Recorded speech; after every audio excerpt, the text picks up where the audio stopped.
Good morning, everyone. The Homelessness and Poverty Committee meeting scheduled for 10 o'clock this morning will be starting shortly. Thank you. Regularly scheduled meeting of the Homelessness and Poverty Committee today, Thursday, February the 25th. Dr. Thomas here, pleased to serve as chair. Madam Clerk, if you would be kind enough to establish a quorum. Yes, thank you, sir. Councilmember Ridley Thomas as chair. Here. Councilmember De Leon. It appears Councilmember De Leon is not. Here. Oh, there he is. Thank you, sir. Councilmember Buscaino. Present. Thank you. Councilmember Rodriguez. Here. And Councilmember Rahman. Here. We have 5 members and a quorum, sir. Thank you. Good morning, members. Delighted that you are here. We have a full complement of the committee. I want to flag, goal is to move through the following items on consent. There are 1, 2, 3, 5, and 6. We'll note that the action for item 1 and 2 is to note and file the HCID report and to adopt the CAO recommendations. Members of the committee, is there a motion to adopt the following item? 1, 2, 3, 5, and 6. Mr. Chair. Mr. Chair, I'd like to call for a special on number 1. All right, Mr. De Leon wishes to remove item number 1 from the consent calendar. Are there any other considerations with respect to that? Right? Move the balance, none. Mr. Chair. Thank you, Mr. Buscaino. Properly moved. Is there a second? Second. Thank you. Madam Clerk, please with respect to the consent items.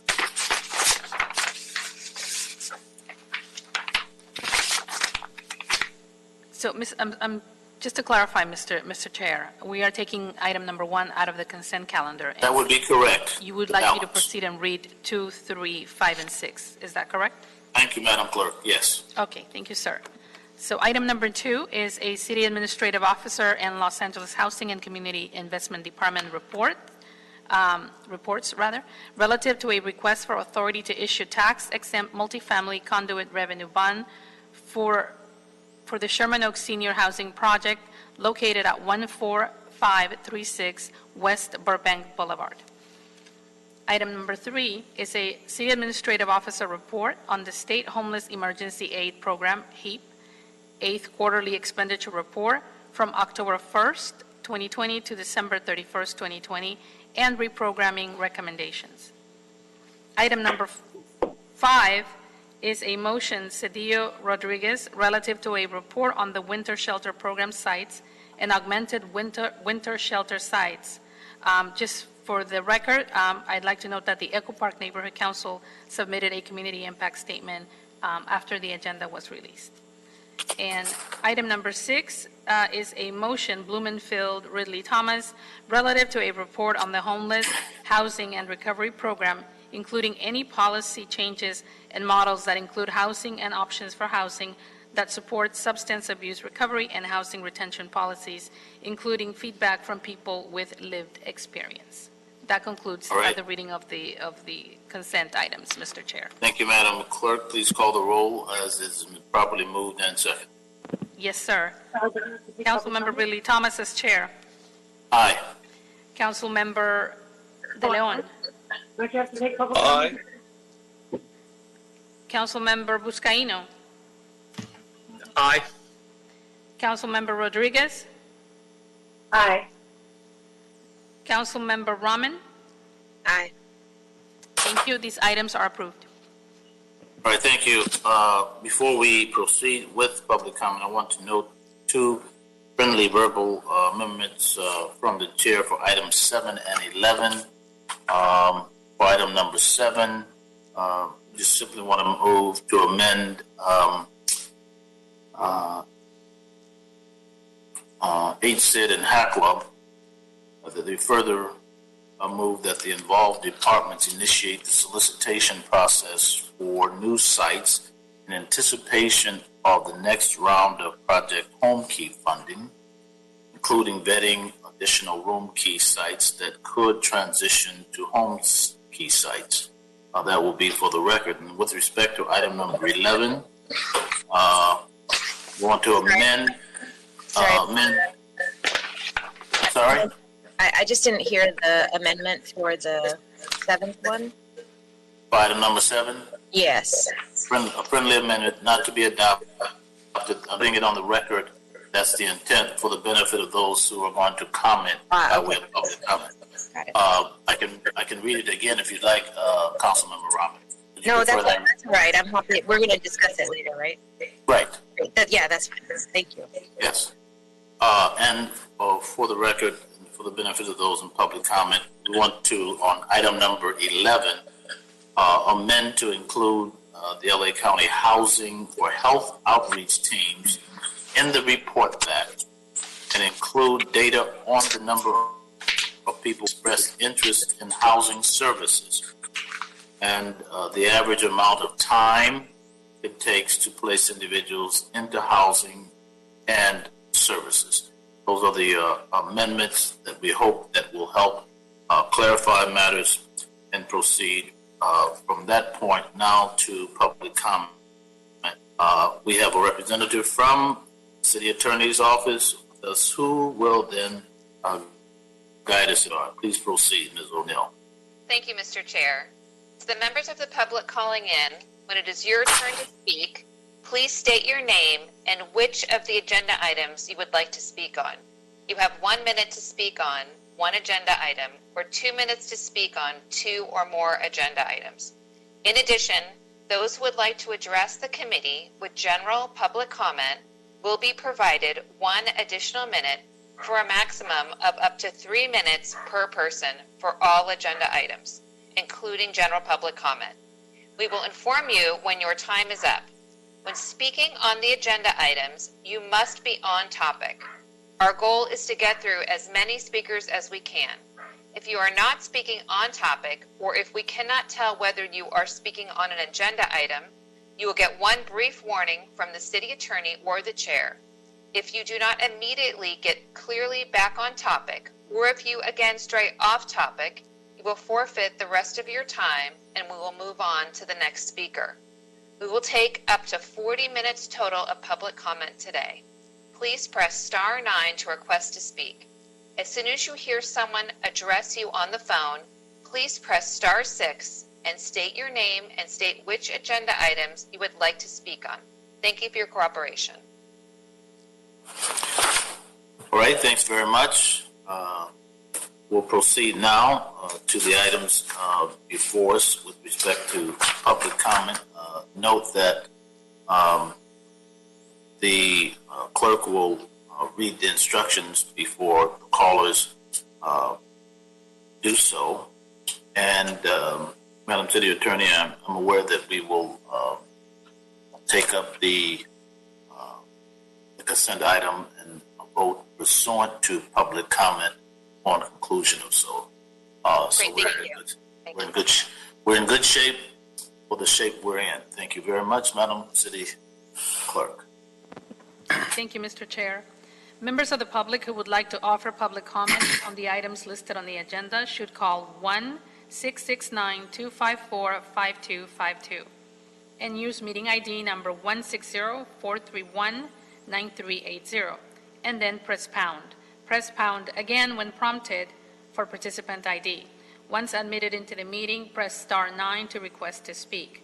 Please note, if you are listening to the meeting on a computer or speakerphone, you will need to turn down the volume on those devices before you speak.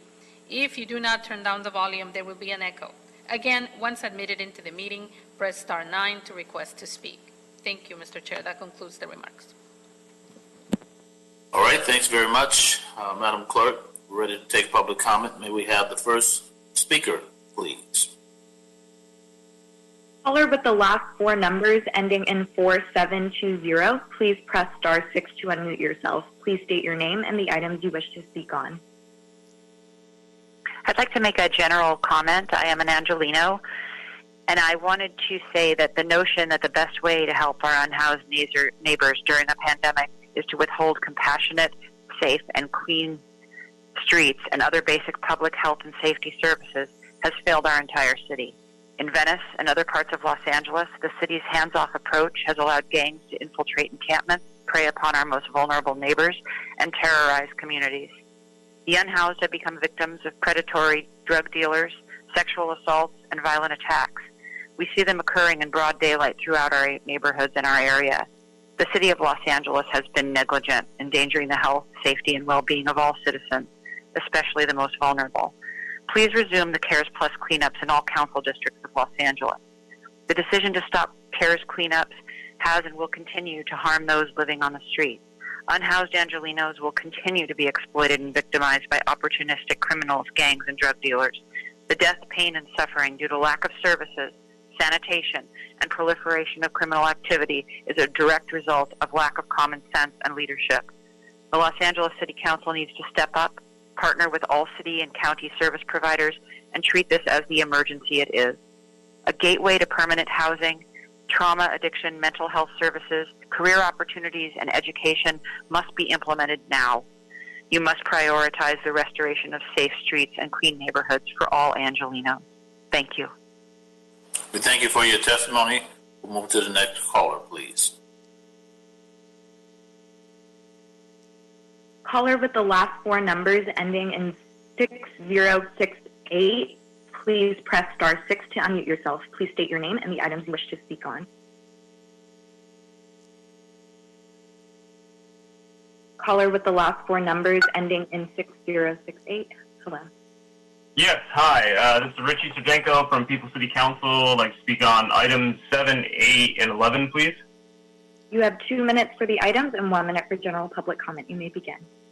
Thank you. Item number 7, to lease to own hotels.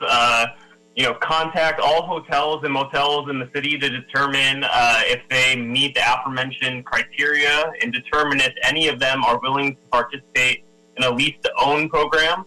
And upon doing so, develop a priority site that prioritizes value for volume.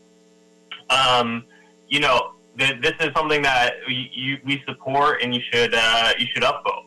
Item 8. I know there are concerns with these shelters and the potential for sex zones, STECZ zones. Reach out to, we're reaching out to KDL and demanding none of these zones, and to push for compassionate weekly sanitation services and to invest in permanent solutions.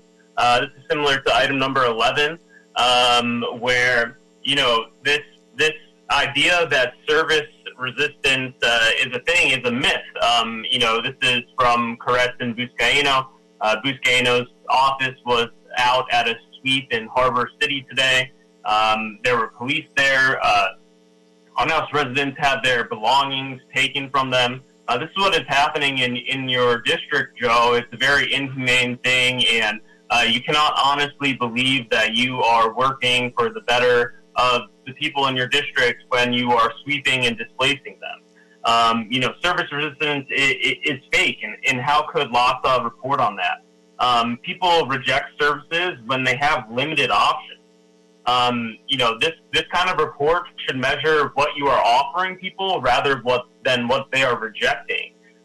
Instead of sweeping them and displacing them, why don't we invest in services that actually help people? Why don't we help people get actual permanent housing? Why don't we commandeer hotel rooms and get them off the streets while there is a pandemic that the elected officials are asking us to shelter in place, and how can unsheltered people shelter in place? People have the autonomy and authority to decide what's best for them. If they aren't taking your services, it means that your services aren't a good choice, or your services suck. And if that is really what is going on, that is leading this concept of quote unquote service resistance, it just completely ignores the context of how and what services are offered.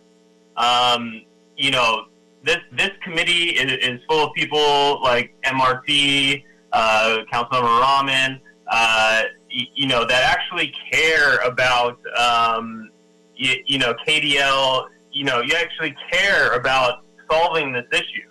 But to listen to the lone conservative on City Council, Joe Buscaino, he's a cop. He is literally a part of that the system that abuses our unhoused neighbors, and Sir, he doesn't see anything wrong with it. All right, sir. I trust that you don't interpret this intervention as an editorial comment on my part, but your time has expired. I thank you. Shout out Karl Marx. Yeah, there he is. Show up again. All right. On to the next caller. Presumably it won't be Frederick Engels. All right. Please proceed. Caller with the last four numbers ending in 1721, please press star 6 to unmute yourself. Please state your name and the items you wish to speak on. Hi, my name is Sachin. I'm calling from, I'm calling about a CIS that the Echo Park Neighborhood Council just submitted for 21-0040. You have 5 minutes. Okay, great. I'll try not to take the time. I speak quickly. Anyway, first I want to thank Council members Rodriguez and De Leon for introducing this motion, and I'd also like to thank Chair Ridley Thomas for agendizing it. CM De Leon, I also want to specifically shout out your staffers, Cynthia Castellanos, Nate Hayward, and Alice Ross. They were all extremely helpful and responsive when I called and asking questions about the motion. Okay, I won't read the full CIS here, but there are two main points that I will touch on.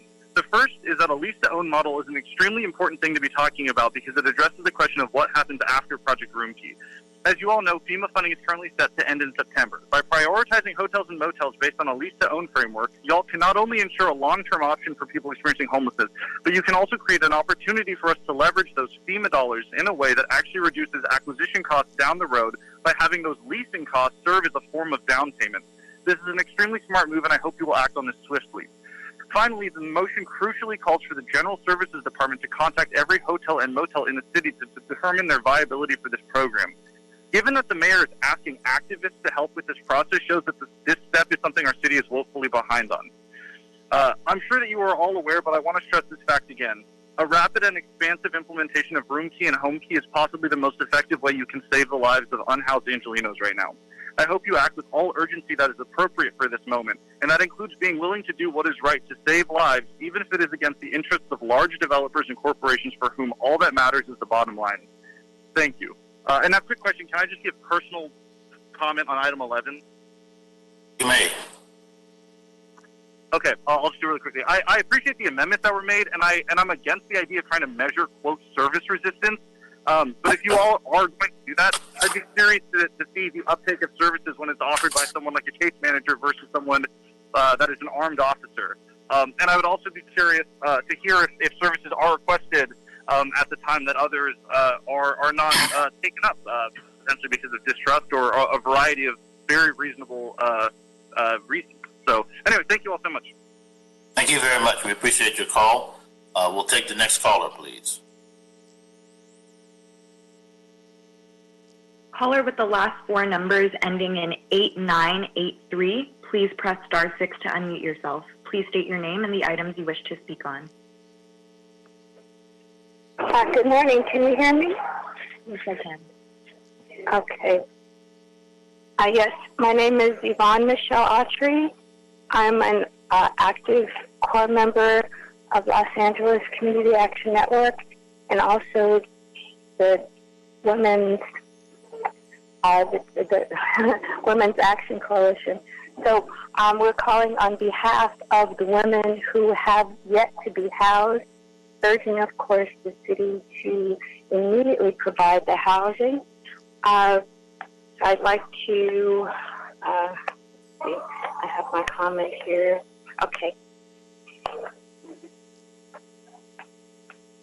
Which items do you wish to speak on? I'd like to make a public comment, please. Well, I think If I may, I think you are speaking on general comment, which means that you have 1 minute. Please proceed. Yes, thank you. If you just bear with me, I had that on my phone, and now I oh my goodness.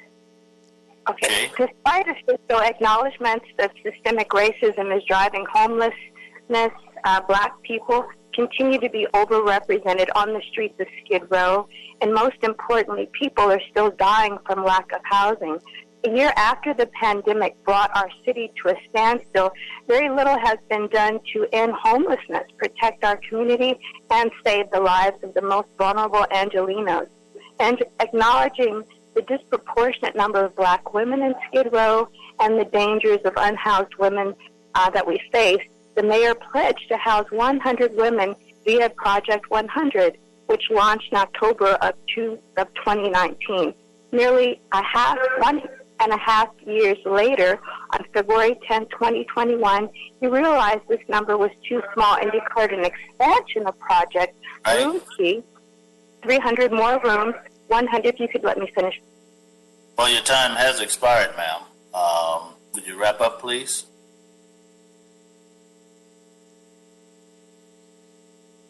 Hello? We thank you for your call. Next speaker.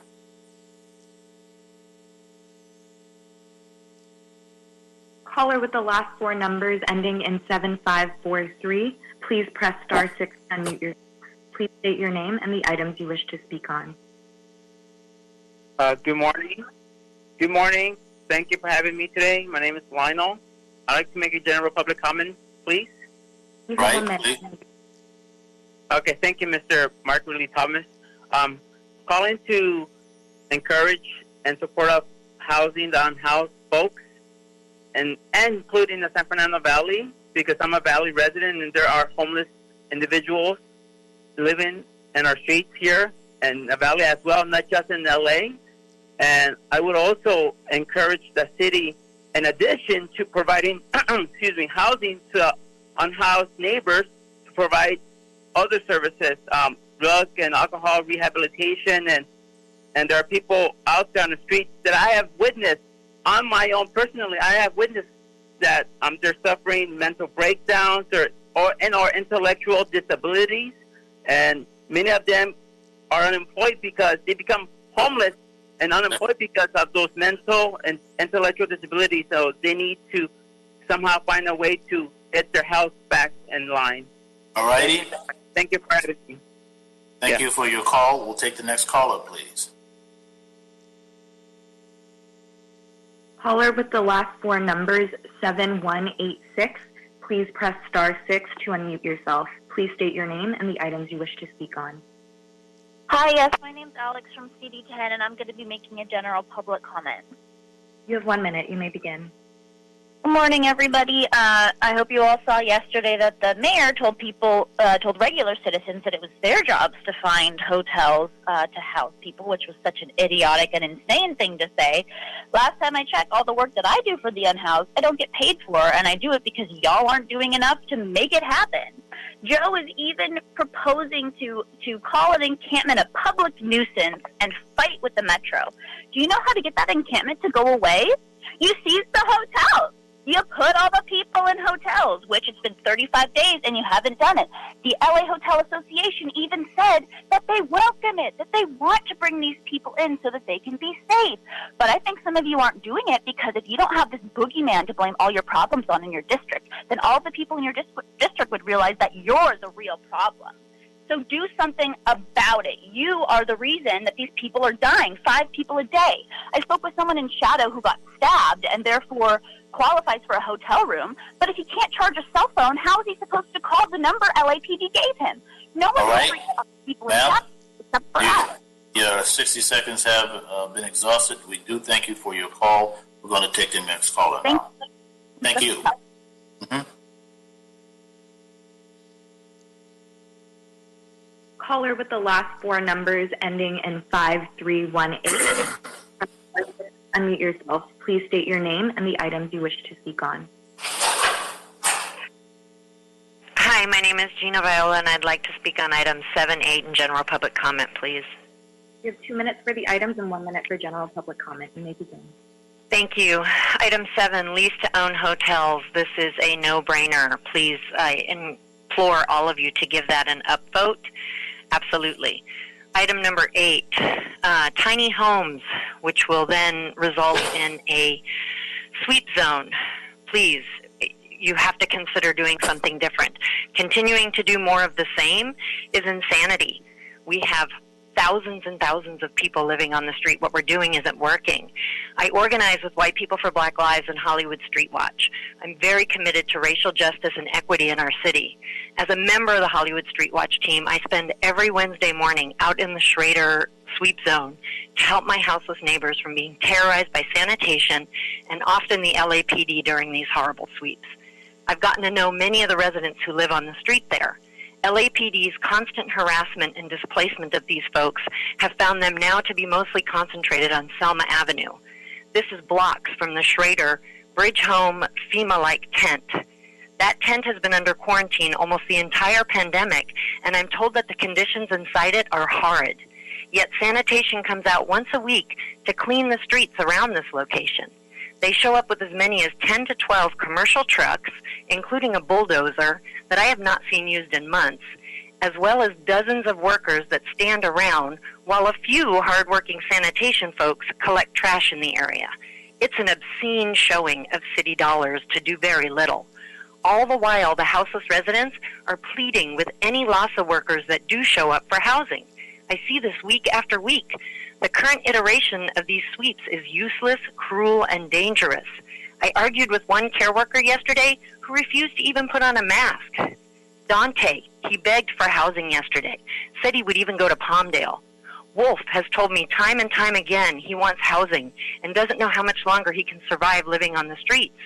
John told me yesterday he was willing to wait for housing because he knows that Wolf needs it more urgently than he does. Courtney, whose pronouns are they, them, All right, has you been have 1 begging minute for remaining. weeks for housing. Yes, thank you. I'm telling you the story of real life folks. I hope you're listening. Courtney's pronouns are they, them. Begging for weeks for housing and is routinely attacked night after night out on the street. They cannot deal with any male workers, and there has yet to been a female worker brought out to speak with them about their options and has since disappeared. I cannot find Courtney now. Eric, who lives catty-corner from these folks, had all of his belongings thrown away by sanitation yesterday as he left the area to go in search for a hot meal. Oz is repeatedly being told he will have housing any day now for him and his dog, yet week after week they are both still out in the street. Okay, you have 10 seconds remaining. Current reality of what the city has created to address homelessness. Does this sound like it's working to you? Thank you for your testimony. We will take the next caller.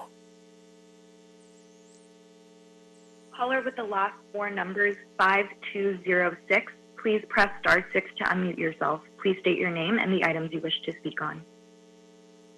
Hello, my name is John Smith, and I'd like to speak on item number 11 and also general public comment. You have 1 minute for the item and 1 minute for general public comment. You may begin. Thank you. I'd like to speak to you about homeless encampments in Los Angeles, specifically San Pedro, where I live, and potential actions to address them. Specifically, you need a high priority on outreach activities, as discussed in item number 11. And I understand that there are also some proposed amendments to sections of the LA Municipal Code, specifically 4118 and 5611, which would provide the city with more tools to work with the homeless situation. And I'd like to offer my opinion as someone who is both a longtime resident of San Pedro and also a volunteer in San Pedro. And as such, I encounter homeless encampments and their occupants daily. And based on that experience, I believe that the city needs a variety of tools, not just one or another. So we need to have, there's a choice to make between a free-for-all, which is on the street, what the current situation is, or organized specific solutions. I've heard some people state that we cannot restrict what people do on public property, even with housing and shelters, but in my opinion, that is a distortion of the intent of public land. Some people may justify inaction by saying we should all wait for more housing that may be created at some unspecified time in the future, but in my opinion, those excuses for inaction in the present time are irresponsible. There are as many solutions to the situation as there are people involved. The city, as I said, the city needs many tools to address the issues. My sincere hope, as someone with direct exposure to the issue every day, is that you will heed this advice and take action. Thank you. We thank you for your testimony. We will take the next caller. Caller with the last four numbers 0914, please press star 6 to unmute yourself. Please state your name and the items you wish to speak on. Hi, my name is Caleb. I'd like to speak on items 7, 8, 11, general public comment, please. You have 2 minutes for the items and 1 minute for general public comment. You may begin. Great, thank you so much. Item 7 is excellent. As many folks have been mentioning, creating a lease-to-own program is really exciting. I think it really helps us move towards a future where we're thinking about truly equitable housing and not just nearly exclusively privatized housing. So this is a really great opportunity. I'm a little disappointed this is coming at this point in time when we've been talking about this for literally over a year now. We've just now decided to get metrics on this, but better late than never. I just hope that you're ready to put in the really hard work. Item number 8, I don't really think that we would consider this, as folks who are on the front lines, like an all hands on deck option for us. Like, we're not excited about temporary housing, and because of the reasons that many people have mentioned, these come with special enforcement zones. What I would recommend and what we would love to see is, though we aren't excited about temporary solutions, if you want to do something like this, you need to amend it and ensure that this doesn't increase criminalization, because also what criminalization means is that you are wasting dollars that you could have spent on services, on policing people and creating another pipeline to the carceral state. So I would recommend that you reconsider this altogether, or you make an amendment to say that we're not going to have special enforcement zones. Item number 11, yeah, same sort of thing. I think about the guy Kevin in Blumenfield District, who I'm sure you've seen the articles about recently, was all over because people were trashing Blumenfield, to be honest. But this is why people are quote-unquote service resistant from the perspective of some of you who would rather give money to the carceral system, is that what you're not seeing is that as soon as you give someone housing, Kevin, who was in Blumenfield District, as soon as he got lined up for interim housing, it took all of his belongings. It took all of his shit. It took thousands and thousands of dollars of things that cannot be replaced. So oftentimes what housing means is destruction and complete confiscation of your property. So it is not a surprise, or should not be a surprise, that folks are really resistant about trusting the systems and the services that are being provided when they cause them harm and violence comes their way. So, yeah, that's a terrible one. General public comment, please start agendizing things like commandeering the hotels. We've had conversation about this. Rahman and Bonin have been trying to push this, and thank God for you for doing it. MRT, I see you putting in the work too. But please, yeah, do something about these hotels. Like, I love that you're getting a report, but please just make something happen more quickly. Folks are really dying on the streets. So thank you for my time. That's it. We thank you for your testimony. We'll take the next caller. Caller with the last four numbers ending in 3567, please press star 6 to unmute yourself. Please state your name and the items you wish to speak on. I'd like to speak on all items in general public comment. My name is Monique Noel. I'm a member of DWAC, the Downtown Women's Action Coalition, and LA CAN, based in Skid Row, Los Angeles. The city needs to act to get black women in Skid Row into hotel rooms and housing now. There's a disproportionate number of black women in Skid Row. Women, non-binary, and transgender communities in particular are at an increased risk of harm. State violence, sexual assault, having their children taken, and survival transactions are facts of life for women who lack housing. Shorter life expectancy and rising mortality rates are the only definite outcomes for women currently living on the streets of Skid Row. Women's safety is only enhanced by being housed. Place women in dignified housing, hotels immediately. Tents and shelters are not a solution. Supportive services need to be made ready available for women to access during their stay. And most importantly, permanent housing must be secured. Women must not be placed back on the street. The government has committed to reimbursing 100% of the cost of Project Room Key through FEMA. The mayor needs to stop dragging his feet. No more excuses. We know that Eric is authorized to commandeer private property as is needed for the protection of the people. He is not protecting people when there are still 70,000 empty hotel rooms in Los Angeles. The mayor can seize hotel and motel rooms to house unhoused people during this pandemic. He must do it now. People shouldn't be forced to sleep on the sidewalk unnecessarily. Seize the hotel rooms and make them available to unhoused black women and residents in Skid Row now. Thank you. We thank you for your testimony. We'll take the next caller, please. Caller with the last four numbers ending in 999, please press star 6 to unmute yourself. Please state your name and the item you speak on. Caller with the last four. Oh. Can you hear me? Yes, I can now. Wonderful. Hi, all. My name is Joanna. I organize the Street Watch, and I'd like to make comment on items number 5, 8, 11 in general, please. You have 2 minutes for the items and 1 minute for general public comment. You may begin. Super. So we're talking a lot about those 70,000 empty hotels. We're also talking about over 100,000 empty units. Let's keep talking about how we use those units that are more valuable when they're empty to people like John Smith, who talks about our unhoused comrades as, quote, the homeless situation. Don't appease these people's fears and fundamentally racist positions. Don't let them co-opt this.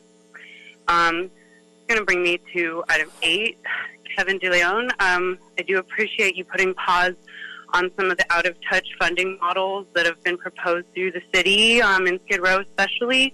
Just going to encourage you to continue to listen to and uplift women like Michelle and Monique, the Downtown Women's Action Coalition, as you move through these processes with unhoused black women in Skid Row. Uplift services beyond just tents and temporary housing, the need for on-site mental health support and public health needs like service bathrooms. Tough sheds are not homes. They're tiny cells, and they're where folks like yourselves keep your lawnmower. Item 5, as Michelle was saying, the number of unhoused women, where Mayor Garcetti is proposing 100 women to be housed temporarily. The number of unhoused women in Skid Row skyrocketed during the pandemic from 1,072 to around 1,500 or 1,600. So those 150 rooms are really no longer viable for the need. And the folks that are most vulnerable to the systemic racism and misogyny that's on the streets every day. So people can dog whistle all they want about the violence and the, quote, gang violence. But until we're talking about solutions and divesting the funds out of policing into mental health services for our sisters on the street, we're not doing anything to help. And I will say your staff is much better at picking up their phones than you are. Item 11, this is really paving the way for dangerous, non-consensual conservatorship that our friend up in San Francisco, Scott Weiner, is a big fan of. This is not the solution for struggling with addiction or mental illness. Conservatorship, as paved the way for Mr. Weiner, is basically suggesting that we non-consensually restrain folks who are struggling with both an addiction and a mental illness. So those two factors would make you no longer a person with civil and human rights. This is not the solution. People are struggling with addiction, housed and unhoused, until we start to have honest conversations about this and remove police, as Sachin said, put people with lived experience who know how to help and how to actually heal the traumas. That's it. Well, we thank you for your testimony. We appreciate it, and we will now move to the next caller. Caller with the last four numbers, 3713. Please press star 6 to unmute yourself. Please state your name and the items you wish to speak on.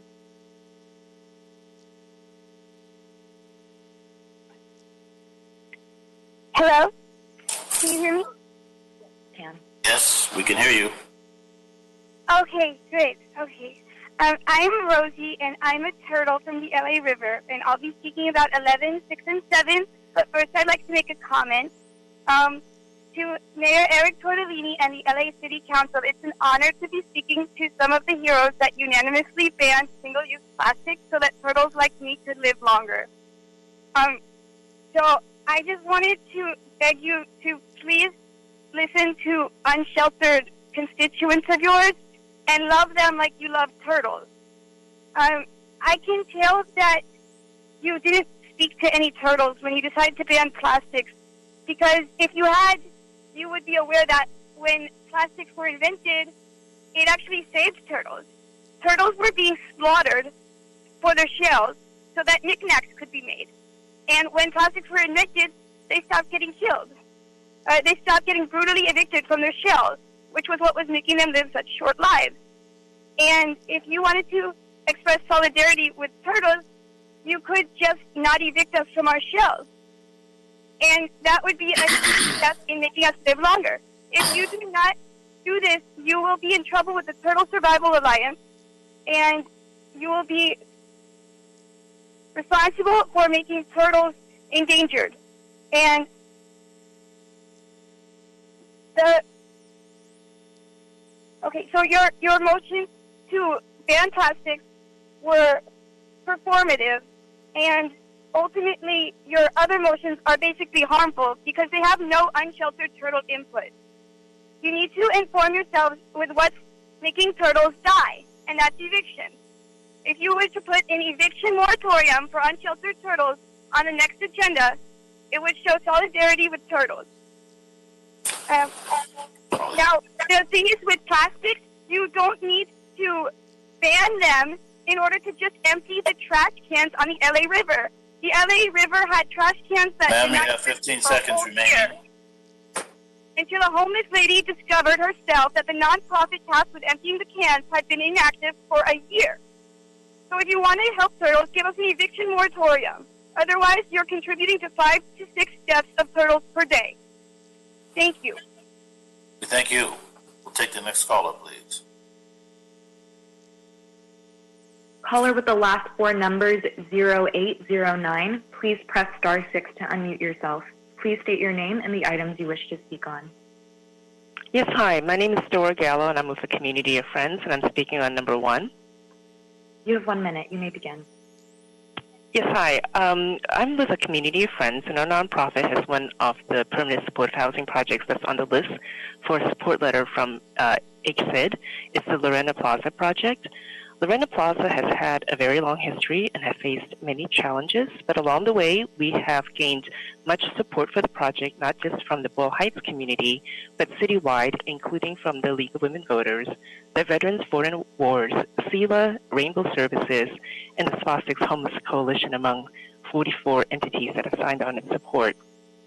They supported our 49-unit supportive housing project because it will provide affordable housing and critically needed services to end homelessness for veterans and chronically homeless individuals living on our streets. We urge the committee and the City Council to support this item and to move this recommendation to Council as soon as possible so that we can begin construction as soon as possible and provide stable homes and services to our veterans and those who are currently living on the streets. Thank you. Thank you for your testimony. We'll take the next caller, please. Caller with the last four numbers 2282, please press star 6 to unmute yourself. Please state your name and the items you wish to speak on. Yes, good morning. My name is Jane Demian. I would like to make public comment, and I want to speak on items number 7 and number 8. You have 2 minutes for the items and 1 minute for general public comment. You may begin. Okay, I'm a co-chair of the SELA Eagle Rock chapter. On Tuesday night, a 62-year-old unhoused resident died in his tent. He needed permanent supportive housing. He needed interim housing. He needed project room key. He needed to be with his family. But he fell through the cracks of the bureaucracy and of the system.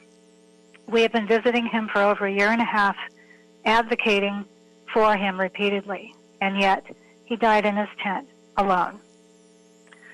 I'm going to move on to item number 7. This is to lease to own, and I'd like to have the committee support this motion. This is a very important motion. someone like this gentleman who died in his tent could have been moved into a hotel or motel room with supportive services, but he did not have that opportunity for some reason. Item number 8. I live in Eagle Rock. I'm a resident of CD14, and I support the building of tiny homes in the Figueroa lot until permanent housing is made available, and hopefully that will be as soon as possible. I'm part of a team of volunteers who do weekly outreach to the unhoused. In our experience and our surveying these folks, they do need non-congregate housing using a housing-first approach, providing protective shelter, bathrooms, showers, laundry, case managers, helping them relocate to permanent housing, permanent housing, permanent housing. Trash and sanitation should be provided. However, no special enforcement zones should be instituted around this bridge housing site. No displacement, no sweeps of people who are remaining in their tents. No criminalization of the unhoused. Thank you. Thank you. We'll take the next caller. Caller with the last 4 numbers ending in 9727, please press star 6 to unmute yourself. Please state your name and the items you wish to speak on. Hi, my name is Zia Champ, and I'd like to speak on items 7 and 11. With regards to number 7, the temporary housing and sustainability of a hotel, and number 11, and I'd like to do a public comment as well. And for number 11, the lines of communication and availability of what potentially could be wraparound services. Should I just continue? I don't know if you tell me my time. And 1 minute for general public comment. You may begin. Okay. I'd like to address the board, of course, but I'd like to direct my comments to the Honorable Chairman, Mark Ridley Thomas, who I've worked with successfully, and I know his track record of success. So I'd like to direct my comments there. On February 4th, the mayor stated that Project Room Key will continue till September 30th, with FEMA covering 100% of the cost. There's a hotel in Venice, the Cadillac Hotel, who is currently participating in Project Room Key and is the only hotel in the general area doing so with success. It is slated to be scheduled to close and end Project Room Key on March 17th. And that is the reason that I'm calling. The hotel is willing to continue with Project Room Key. The current agency may not be willing to. So there are other agencies that could possibly pick up the contract if that is the case, but that's what we're being told. So there are hotels that are willing to participate, and if this one is, then it should be, the contract should be continued. So Councilman Bonen's office was contacted, and they seem to be on board. However, there, as the chairman has often said, I've heard him say, there's devil in the details. So upon further investigation, it turns out the contract is not a city contract. It is, in fact, a county one. So Sheila Kuehl's office was contacted, and that there seems to be a problem with funding. But the mayor made the point. Whether they're city, county, funds should be worked together somehow, some way, especially if the hotel is willing to continue, because there are participants there. You also hear people want to be homeless. They don't want to participate in home Project Room Key or Home Key. Hotels don't want to get involved. Well, that is not the case here. So I'm reaching out to you. How can we save this hotel? It's scheduled to close on March 17th. So anyone, I hope there are other advocates who will rally to save the hotel. The owner is willing to continue. Sheila Kuehl and the Chairman Mark Ridley Thomas, you are in the unique position of coming back to the council after just serving within the supervisory position with your former colleague Sheila Kuehl. So could you help or facilitate in reaching back to your former colleague? How can we save this hotel? The participants are overwhelmed. The only options are either back on the street or shared housing.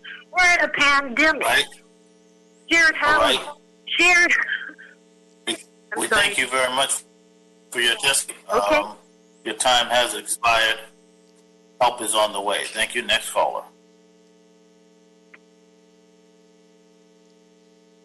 Caller with the last four numbers 0201, please press star 6 to unmute yourself. Please state your name and the items you wish to speak on.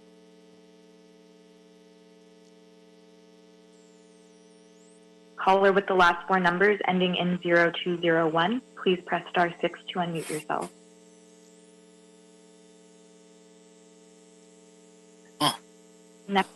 Next caller, caller with the last four numbers ending in 6443, please press star 6 to unmute yourself. Please state your name and the items you wish to speak on.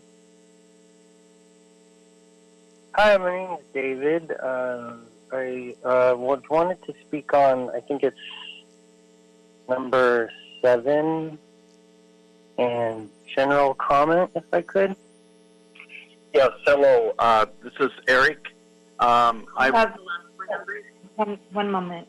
There are two callers on at the same time. Right. You have 1 minute for item and 1 minute for general public comment. You may begin. This is hot competition going on here. Let me just simply say this is the there's one caller remaining in the queue for us to be able to hear from. So, sir, ma'am, would you please proceed so that we can move on with the business at hand? Thank you. Sure. I don't know if you're talking to me, the 6443 number you? Yes. That would be correct. Okay. You may proceed. Thank you. Yeah, I was just calling in support of this too, and especially to kind of put the thumb on De Leon a little bit more. As someone who's organizing downtown, specifically with residents who live in the Pueblo or Puente Suite Zone, the SEC-Z, there have been about a dozen people who've died in the last year just in that zone. So, I mean, yeah, let's get this, whatever metrics are, determine the suitability. Here's the suitability. People are dying. I don't know what the price tag needs to look like or the metrics need to look like, but everyone in that zone is switched on. They know about the FEMA money with Biden. They know how much Project Roomkey has failed, the goals that weren't met. Everyone knows. They're not going to accept these temporary solutions. The ABH that's in that zone, we've had it reported to us more times than, I mean, you'd be sick to your stomach hearing what's gone on in there. The amount of abuse, the lack of surveillance on the females that you allow in there, who've told me that they've been battered in there, the amount of goods that have been stolen from people, going in and out, being told that they have to come in at a certain time. Stop with the temporary housing. The metrics, the suitability is that people are dying. And now you got free money gifted to you. And where are we going? We're going on 2 months now where you don't want to use it. The metrics and the suitability for this is that there are human beings' lives on the line. You see it go up 3 day, 4 day, 5 day. What does it need to be?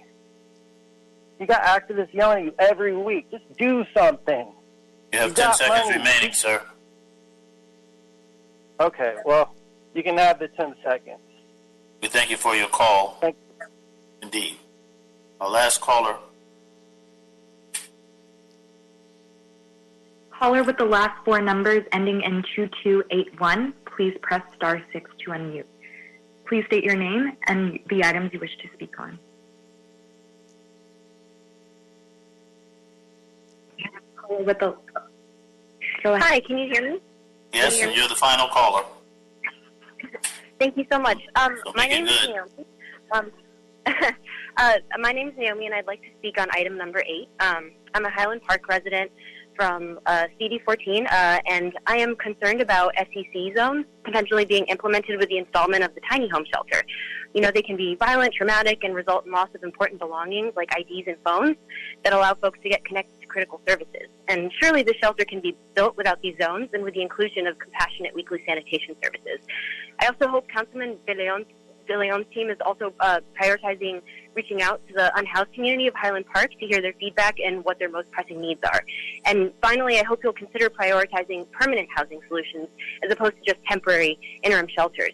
I know there's a lot of money going into this, but there's barely been any units completed since 2016 when HHH was passed, which is very troubling, considering that over $1 billion of our tax dollars are financing this in action. Thank you very much. Well, thank you very much. That concludes the public comment portion of our agenda. One of the callers did indicate something of which I'm fond of saying, but not unique to me, that the devil is in the details. And right now, members of the committee, these details are pretty devilish. So let me return to the clerk to do some cleanup work. A shout out to alert committee members, Ms. Rodriguez and Mr. Buscaino, who rescued the chair from the abyss of incompetence. Thank you so much, Madam Clerk.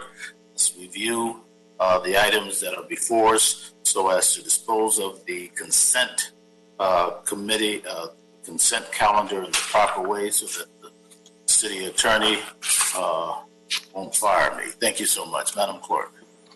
Thank you, Mr. Chair. The items before us with modifications or amendments or technical corrections are items number 7, number 8, 9, and 11, sir. I can go forward and read those amendments into the record if you'd like. Yes, so that you can increase my claim that the details are devilish. Proceed. Yes, sir. So for item number 7, as read into the record by our chair, the amendment is to amend the first moving clause to include HCIDLA and HACLA, and further move that the involved departments initiate the solicitation process for new sites in anticipation of the next round of Project Home Key funding, including vetting additional room key sites that could transition to home key sites. Moving on to item number 8, the amendment for number 8 is the moving clauses. This is actually just a technical correction, members and Mr. Chair. The moving clause all reference 7541 North Figueroa Street. The motion should say 7570 North Figueroa Street. Item number 9, the amendment is I further move that the city attorney, in consultation with LAFD, be requested to prepare and present an ordinance amending the relevant sections of the Los Angeles Municipal Code to, number 1, establish a definition for temporary structures for homeless housing, and number 2, establish that during a declared shelter crisis, the chief of the Los Angeles Fire Department or their designee is authorized to modify hydrant and access requirements as well as fire protection requirements for temporary structures for homeless housing in order to accommodate additional units as needed, as long as the life and safety of the occupants are preserved. Next, we move to item number 11, and the amendment, as read by our esteemed chair earlier, is amend to include the LA County Housing and Health Outreach teams in the report back and include data on the number of people who have expressed interest in housing and services but have not yet been placed due to insufficient resources, and data on the average amount of time it takes to place individuals into housing and services should this data be available. And that concludes the amendments for those items, sir. All right, thank you very much, Madam Clerk. Madam City Attorney, did you wish to weigh in for purposes of clarifications and procedure? Any concerns at this point? No, I think that you cleared up the record. All right. Yeah, Madam CL. Yeah, hi. Sorry. Sorry to interrupt. Meg Barkley with the CAO's office. There are, we did have a couple of amendments that needed to be made to item number 3. So I would respectfully ask if you could reconsider that item, and Claire No can read those amendments to the committee for reapproval. As requested, without objection, please proceed. Thank you very much, sir. Okay. Hi, this is Claire No from the CAO's office. and we'll go over the item number 3, the amended HEAP recommendations. Our office submitted a full set of amended HEAP recommendations and controller instructions to the city clerk this morning, and the amendment replaces recommendation 5, 6, 7, and 9 from the report. We originally recommended non-Skid Row HEAP savings and unexpended balances to be allocated for the programs and projects that would ensure HEAP funds to be fully expended prior to the state expenditure deadline, June 30th, 2021, such as the capital costs of a tiny home village at 6073 Reseda Boulevard in Council District 3 to reduce the COVID relief fund allocated for this project, and the gap funding for the rental costs for the modular trailer building at the interim housing site located at the El Pueblo, as stated in the recommendation 7 in the report. However, the amendment replaces those recommendations with the gap funding for the County Measure H Strategy Criminal Record Clearing Project for the period from November 1st, 2020 through January 31st, 2021 to the City Attorney's Office. Since this item determines to be not eligible for CDBG COVID funds, and also since these are already incurred expenses prior to the state expenditure deadline, as stated in the recommendation 6 in the submitted amendment. And lastly, 60 new beds in the Skid Row area are identified and recommended HEAP funding allocation to the LASA for the financial assistance and supportive services for the 60 additional slots of rapid rehousing for 4 months from March 1st through June 30th, 2021, as stated in recommendation 9 in the submitted amendment. If the amended recommendations are approved, the total amount, the total funds committed, and uncommitted balances remain the same as shown in the report. Thank you. All right. Any other amendments or corrections of a technical nature, or that which is rated as technical when in fact it's substantive? The committee is being permissive today. Thank you, sir. Yes. Who wishes to be heard? Anyone else wish to be heard? All right. Ms. Rahman, please. Are we making these amendments before voting on these as a batch as well? Good question. I want to make sure that the committee is following how we are proceeding in its totality. For purposes of clarification, move initially 3, 2, 3, 5, and 6. We're going to revisit that in totality so that we adopt that. You've heard additional amending language that was just read by the clerk. CAO weighed in on item number 3. And with that, those are that's the sum total of the consent items. Is there a specific item that you wish to address, taking off of consent, or what is your pleasure, Ms. Rahman? No, 1, 2, 3, 5, and 6 are fine. Right. Yeah. Okay. Yeah. All right. Okay. Let's proceed. Mr. De Leon, I'm aware that you wanted to take item number 1 off of consent. We'll revisit that in a moment, so we're straight in that regard. All right. Ms. Rodriguez, I'm aware that you wish to continue item number 10. Is that not correct? So ordered. Madam Clerk, with that before us, then let's just read the specific item numbers so the entirety of the committee is clear as to the disposition of the consent calendar.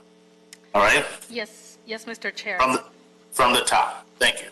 Okay, so we disposed of items 1, 2, 5, and 6 on the consent calendar. Madam Clerk, not number 1. Number 1 is being held by Mr. De Leon. Correct. So I think we're 2. Thank you, sir. Sorry. Yes. 2. That's right. 2, 3, Got your back, Mr. De Leon. 5, and 6 were voted on the consent calendar earlier. We're reconsidering item 3 and Right. voting on amendments for items 7, 8, 9, and 11, as well as I believe there's a motion to continue item number 10. So that is Right. what is before the committee. All right. committee in its entirety clear? Are there any questions about that which is before us? Yeah, I'm sorry. I actually couldn't Okay. hear you, Ms. Campos. Could you just repeat that? I apologize. No worries, Councilwoman. So, the committee took on consent items 2, 3, 5, and 6. Subsequently, there was a request to rehear item number 3, and I recently read the amendments and technical corrections for items 7, 8, 9, and 11, and in addition, Council Member Rodriguez wishes to continue item 10. That is the vote before you this moment, Councilwoman. Okay, and I would love to discuss the amendment to item 11 before we vote on it, if that's, I believe, item 11. All right, so you wish to remove item number 11 from the consent? Yeah. Yes. We can do that. All right, we will do that. So all items as raised by the clerk just read are before us. I want to make sure that we proceed in proper manner so that those items on consent are appropriately adopted. Mr. De Leon moves. Mr. Buscaino seconds. Those are the items before us as read by the clerk. Madam Clerk, please call the roll. Yes, sir. Councilmember Ridley Thomas as chair. Aye. Councilmember De Leon. Aye. Councilmember Buscaino. Aye. Councilmember Rodriguez. Aye. Councilmember Rahman. Aye. Those items are approved as amended, sir. Thank you very much. Members of the committee, for discussion, we have items 1, 4, and 11. And with your permission, we will proceed accordingly. Shall we start with item number 1? Mr. De Leon.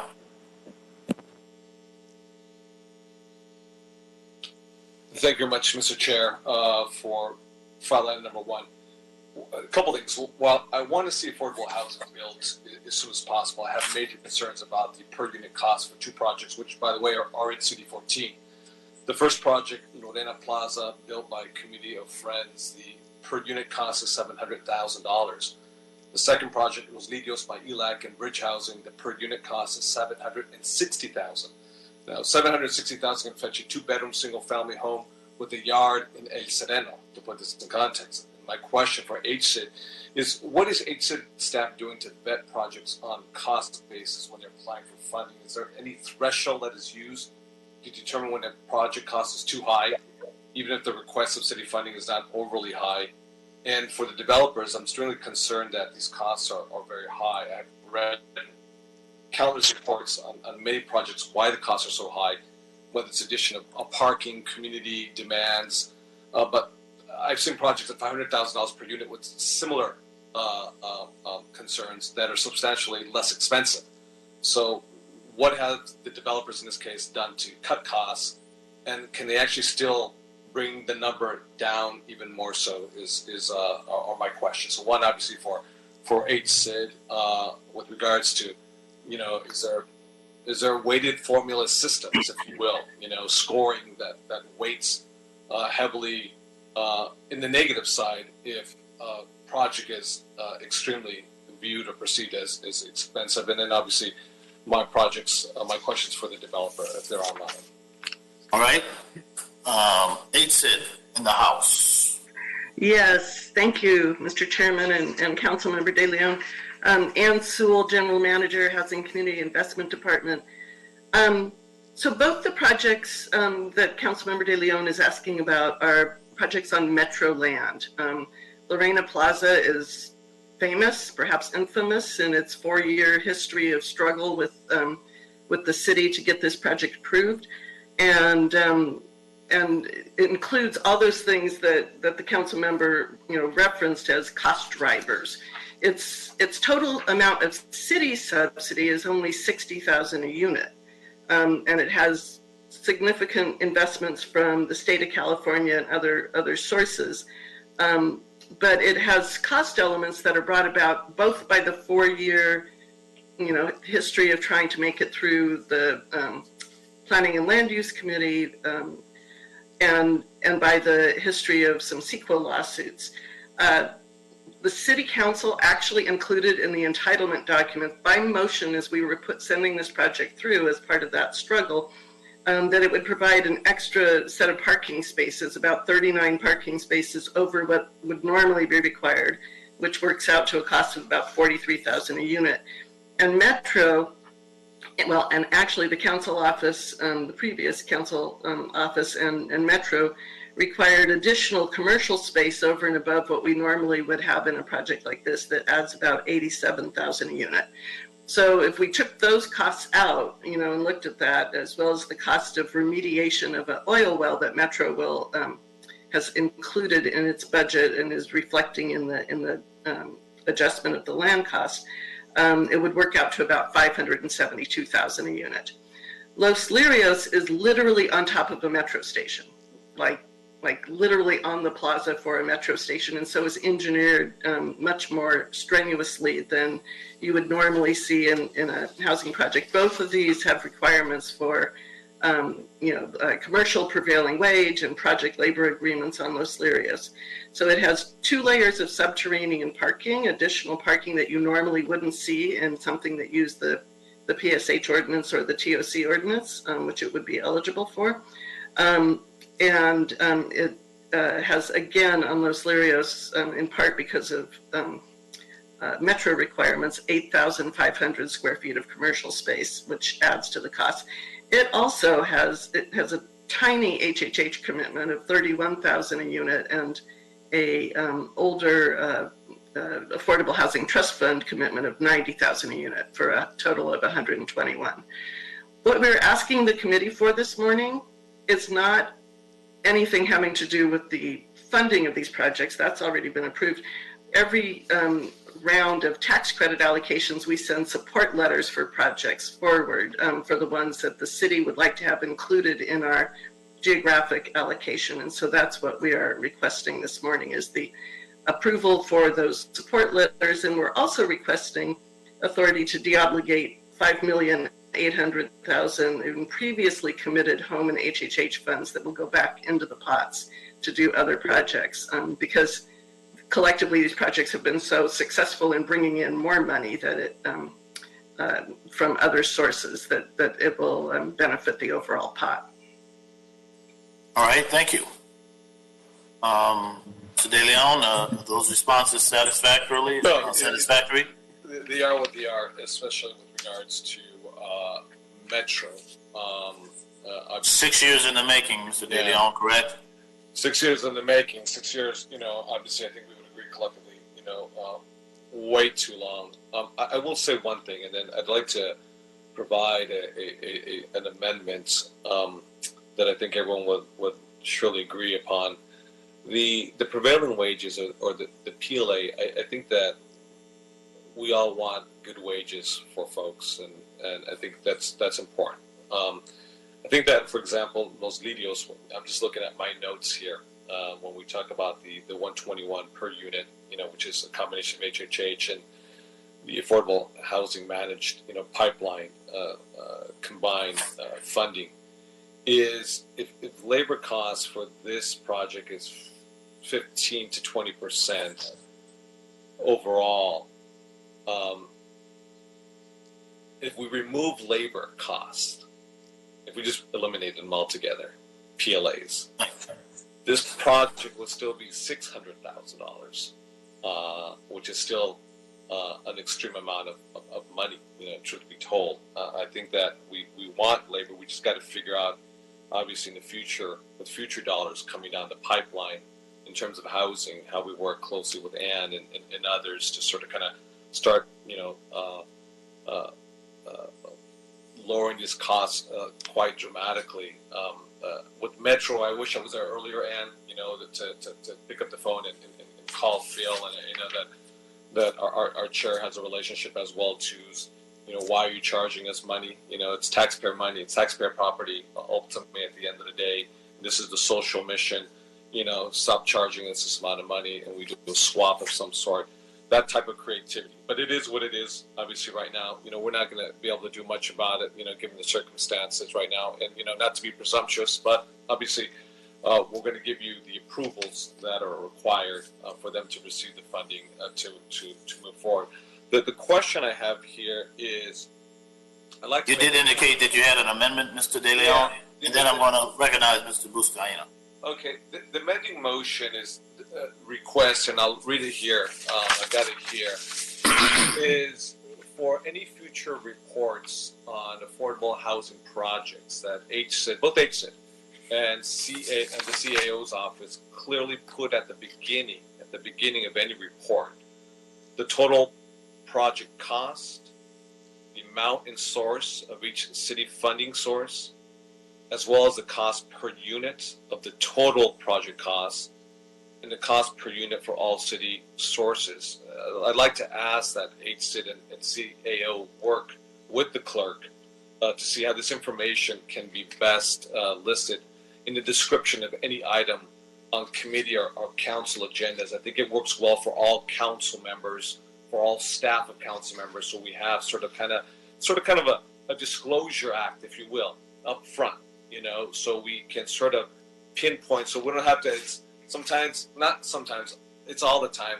The numbers are embedded, they're buried very deeply. You have to go in with a microscopic, sort of lens to start pulling the numbers out and doing all the homework and then doing all the calculations right there. So, and Mr. Chair, I'd be more than happy to give you the verbatim if the clerk needs it too, but I think that's just for disclosure, transparency. Yeah, I think the motion as such has merit.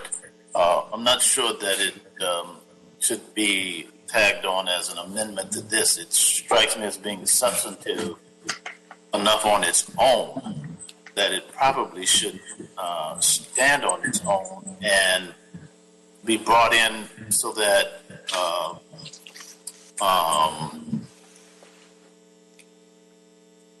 it gets the attention that it deserves, because you're raising something pretty substantial and I think very helpful. I think you've seen from the body language of HCID there's receptivity to it, but I think it should be made more substantive than an amending motion to this particular item. So I would be receptive to receiving a motion that came in through the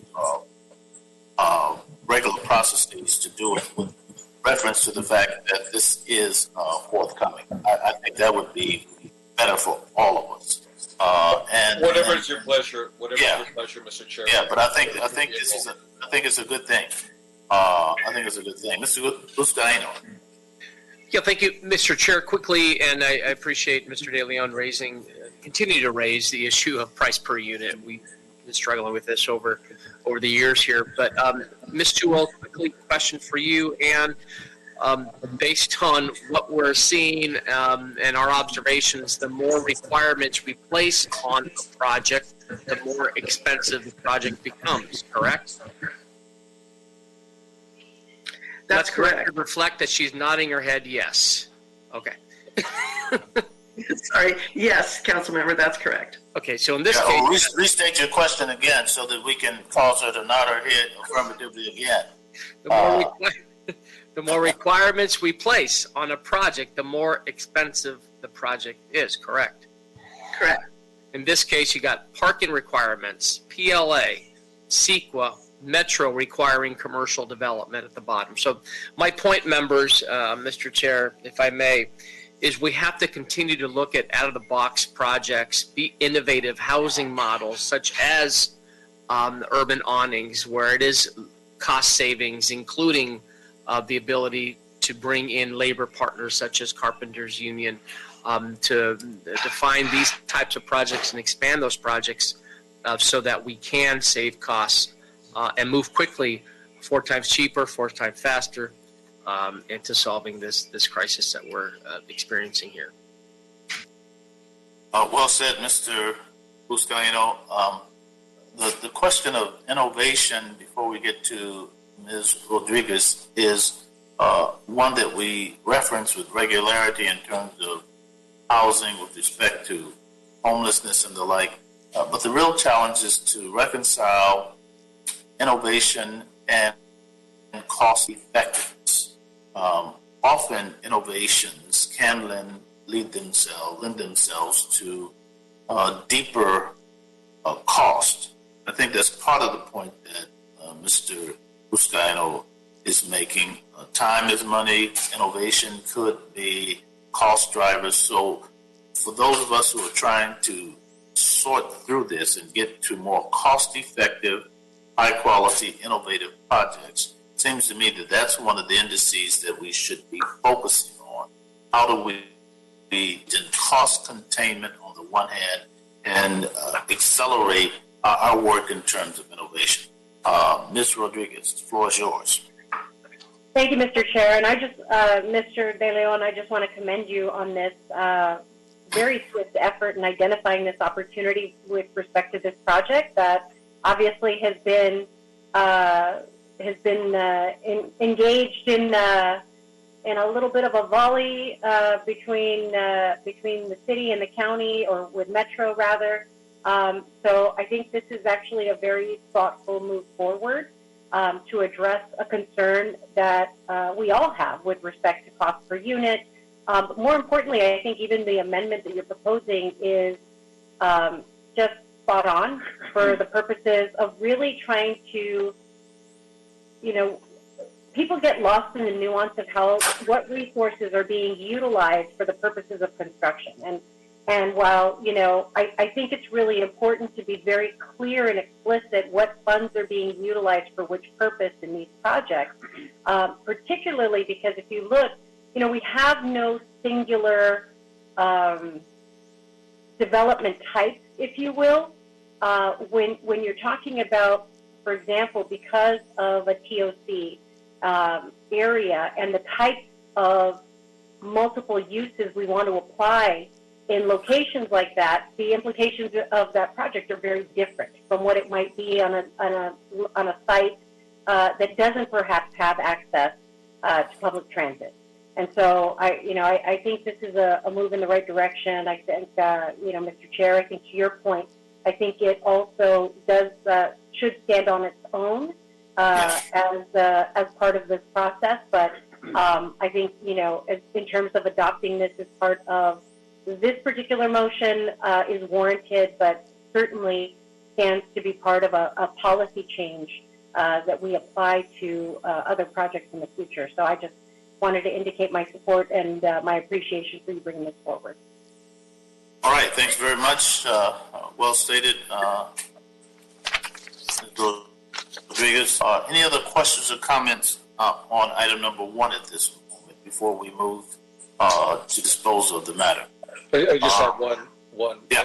It's more technical in nature, Mr. Chair, and obviously, I'll take your lead. I'm not quite sure if we do a motion today, you second it, or if we just introduce the motion next week, Tuesday, whatever the pleasure is of the chair and whatever that vehicle is. I think what we should do is acknowledge the comment made in the context of moving item forward with instructions to HCID to come back to the committee with specific language that captures what you suggested so that we can look at it on its own and then adopt it accordingly. That's the way I would suggest that we would proceed. And my expectation is that Ms. Sewell, you would have conversations with Mr. De Leon's office office that made the recommendation. It just gives us a chance to work it out more fully.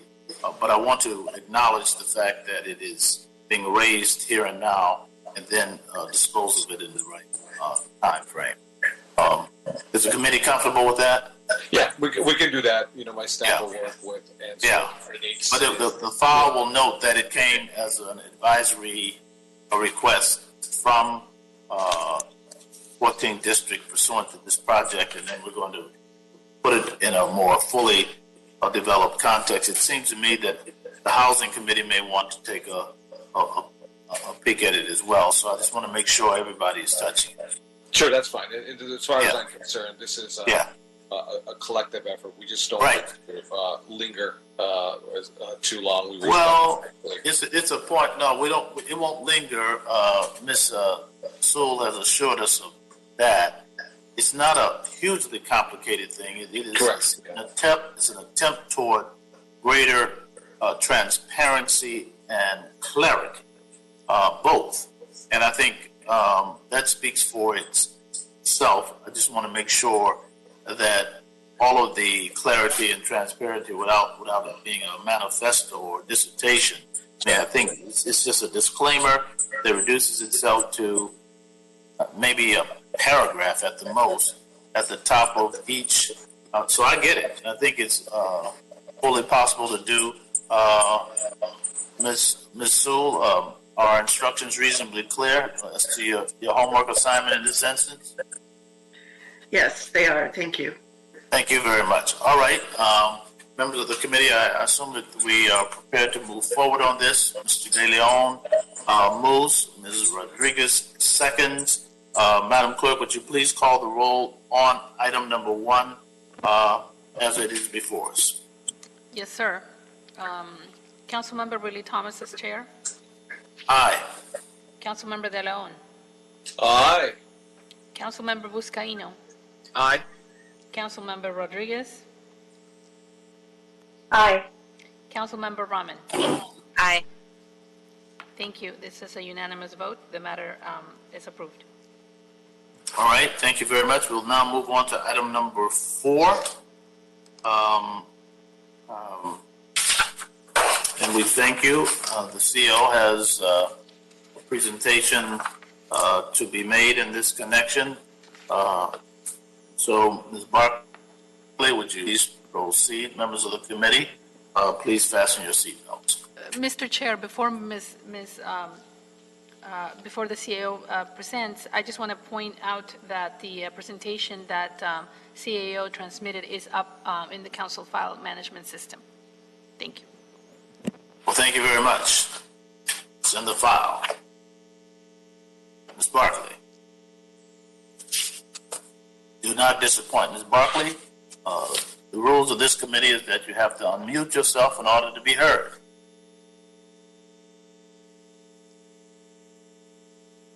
Going once. Well, there you that's go, Meg. a very unique rule, so you'll forgive me for not picking. I'm kidding. Yeah, so just a second. I'm just trying to figure out how to present my screen, and then I'll get going. I apologize.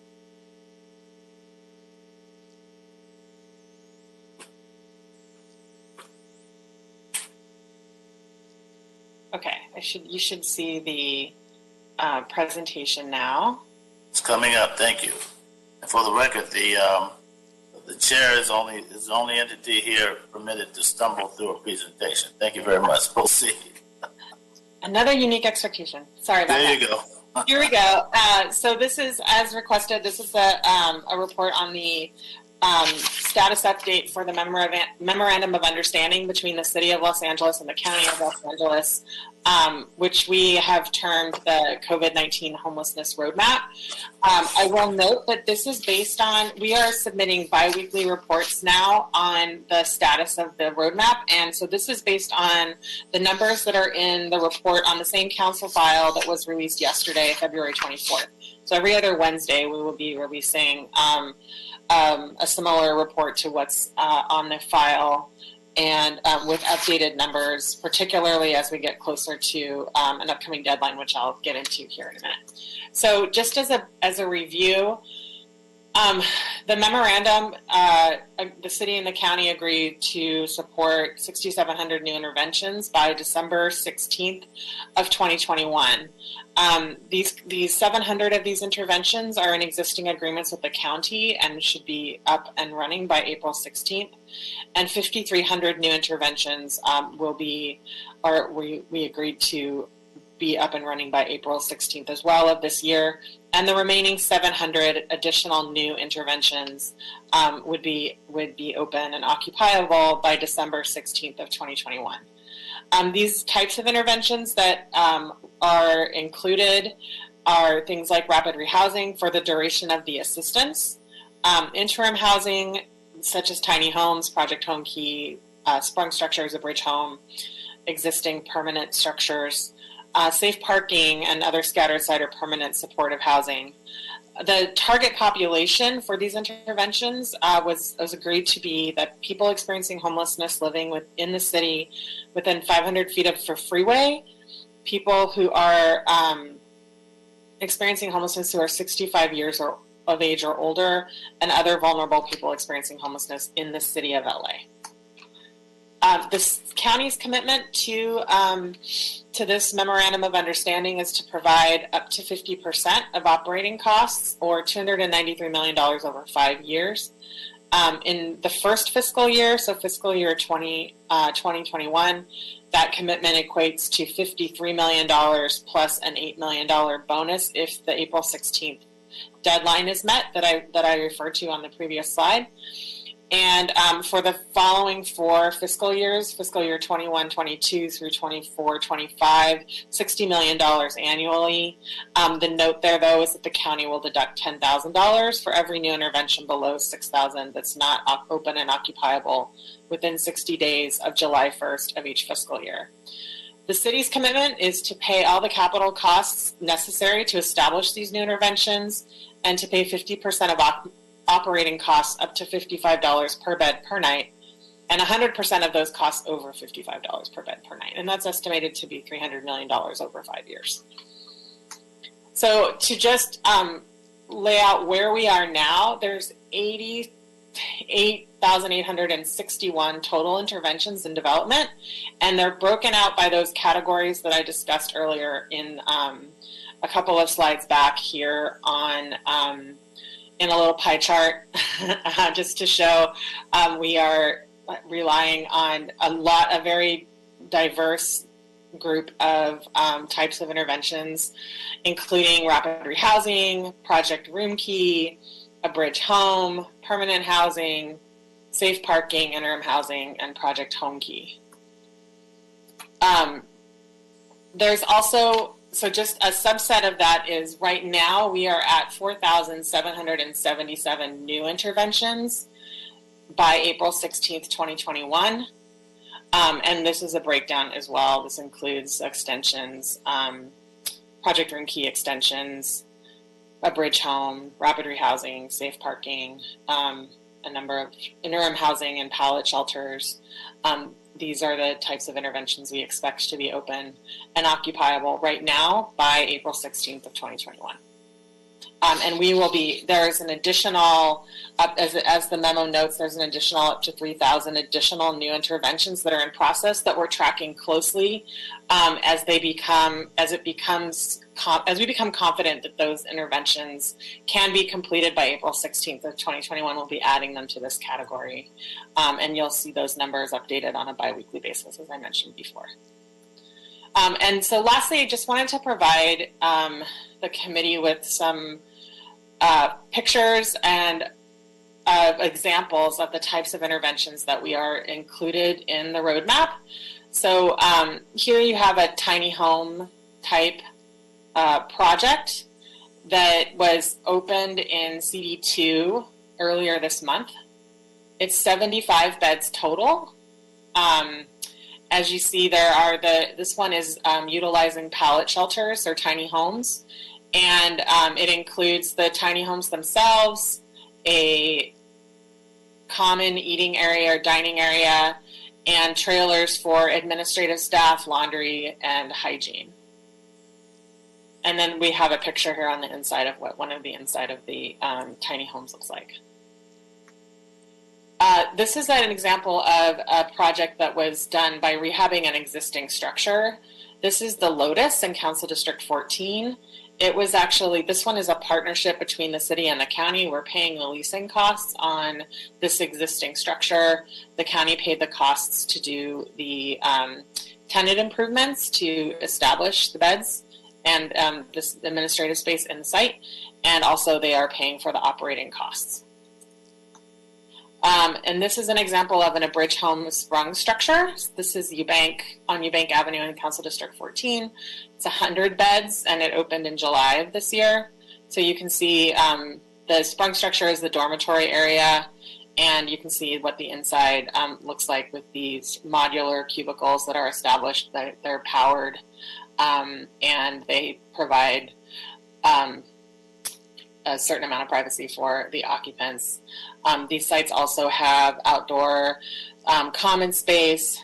They typically have an indoor common space as well as a pet area, an admin, trailers for administrative staff, and for hygiene as well.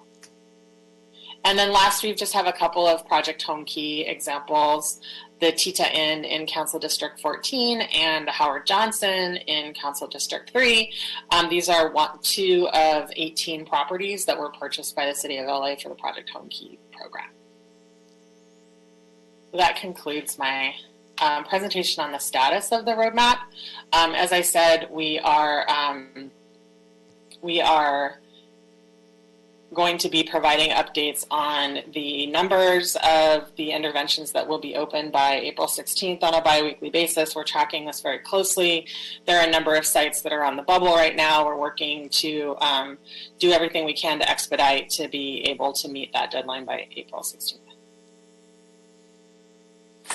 All right, thanks very much, members of the committee. Questions for Ms. Barclay on these roadmap projects? We will have regular opportunities to talk about them. We will refine our questions in terms of what the roadmap projects really mean. Are they replicable? Are there ideas to speak to cost effectiveness as well as innovations in the context of accountability and compliance that we are seeking to meet? I see several members of the committee wishing to be heard. Mr. Buscaino, Ms. Rahman, Mr. De Leon, in that order.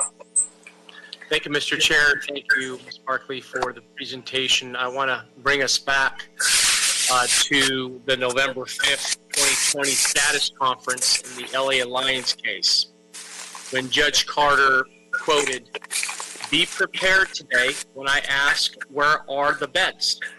And what have we accomplished since the signing of this in June and today's date?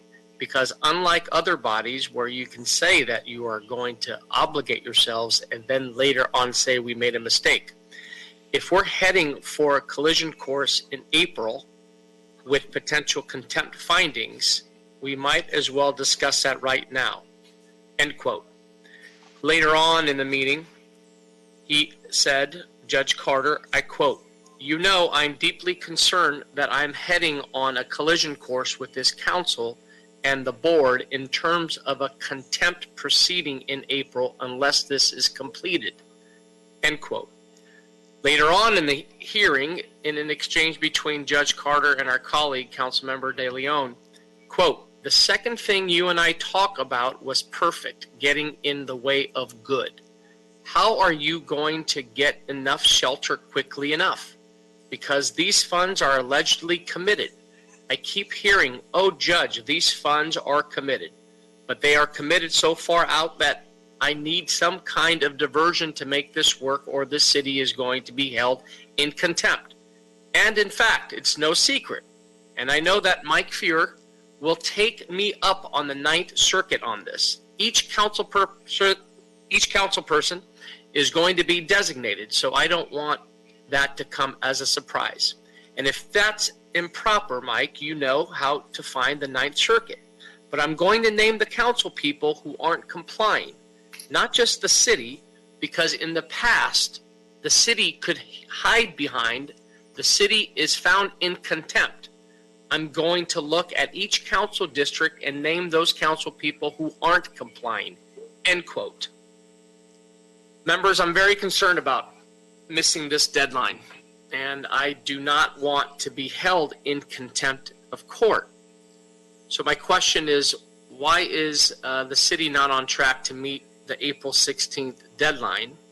and which projects are behind schedule in which council districts and why? All right, appreciate the straight talk, Mr. Buscaino. Nothing like and no replacement for it.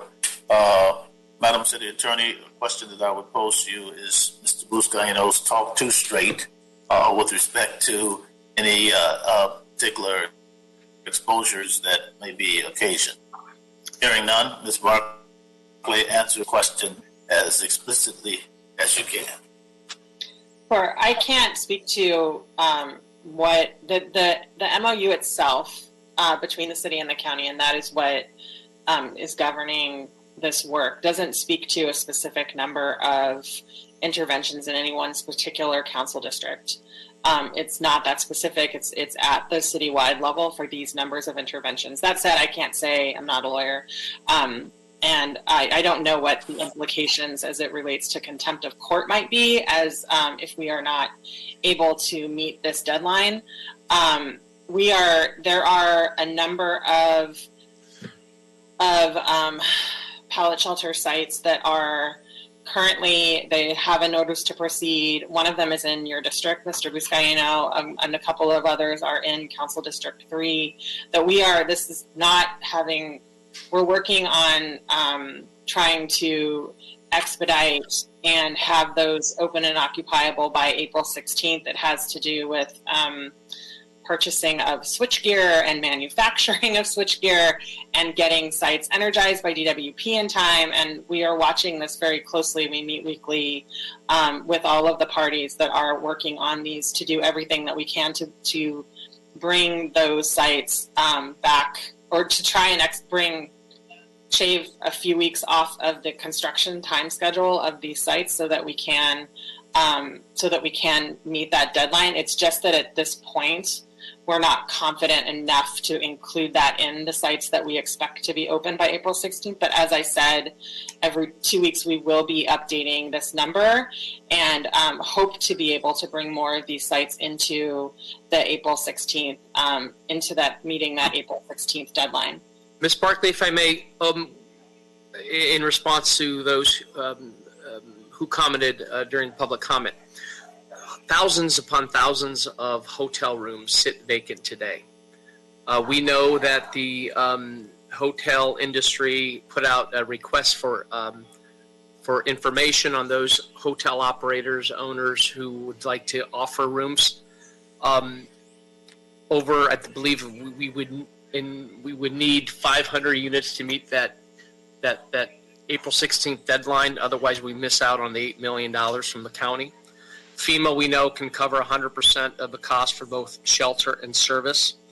Of course, the issue is we don't have money today to front load to get that 100% reimbursement, but I know there's financing mechanisms to help cover that.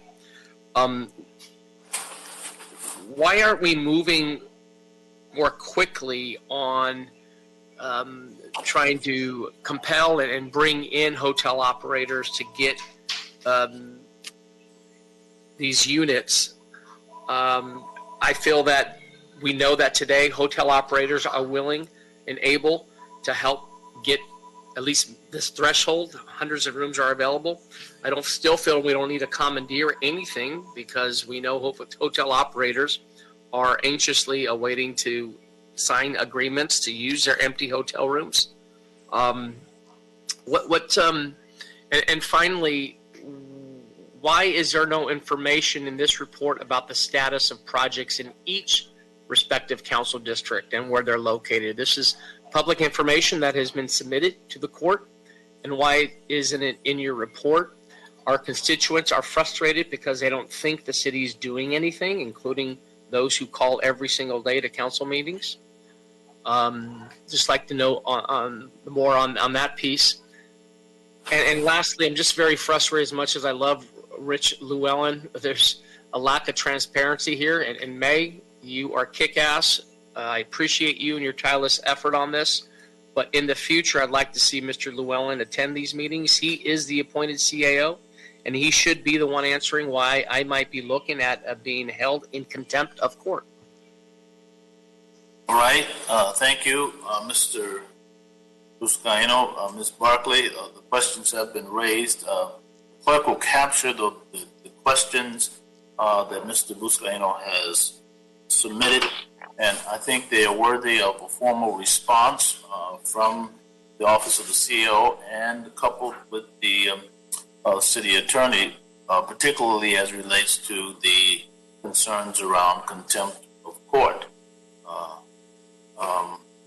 I'd like to move forward with your permission, Mr. Buscaino, and hear the questions or comments of Ms. Rahman. Mr. Buscaino, the chair will personally come visit you with Judge Carter at the point of the contempt order. Ms. Rahman, please.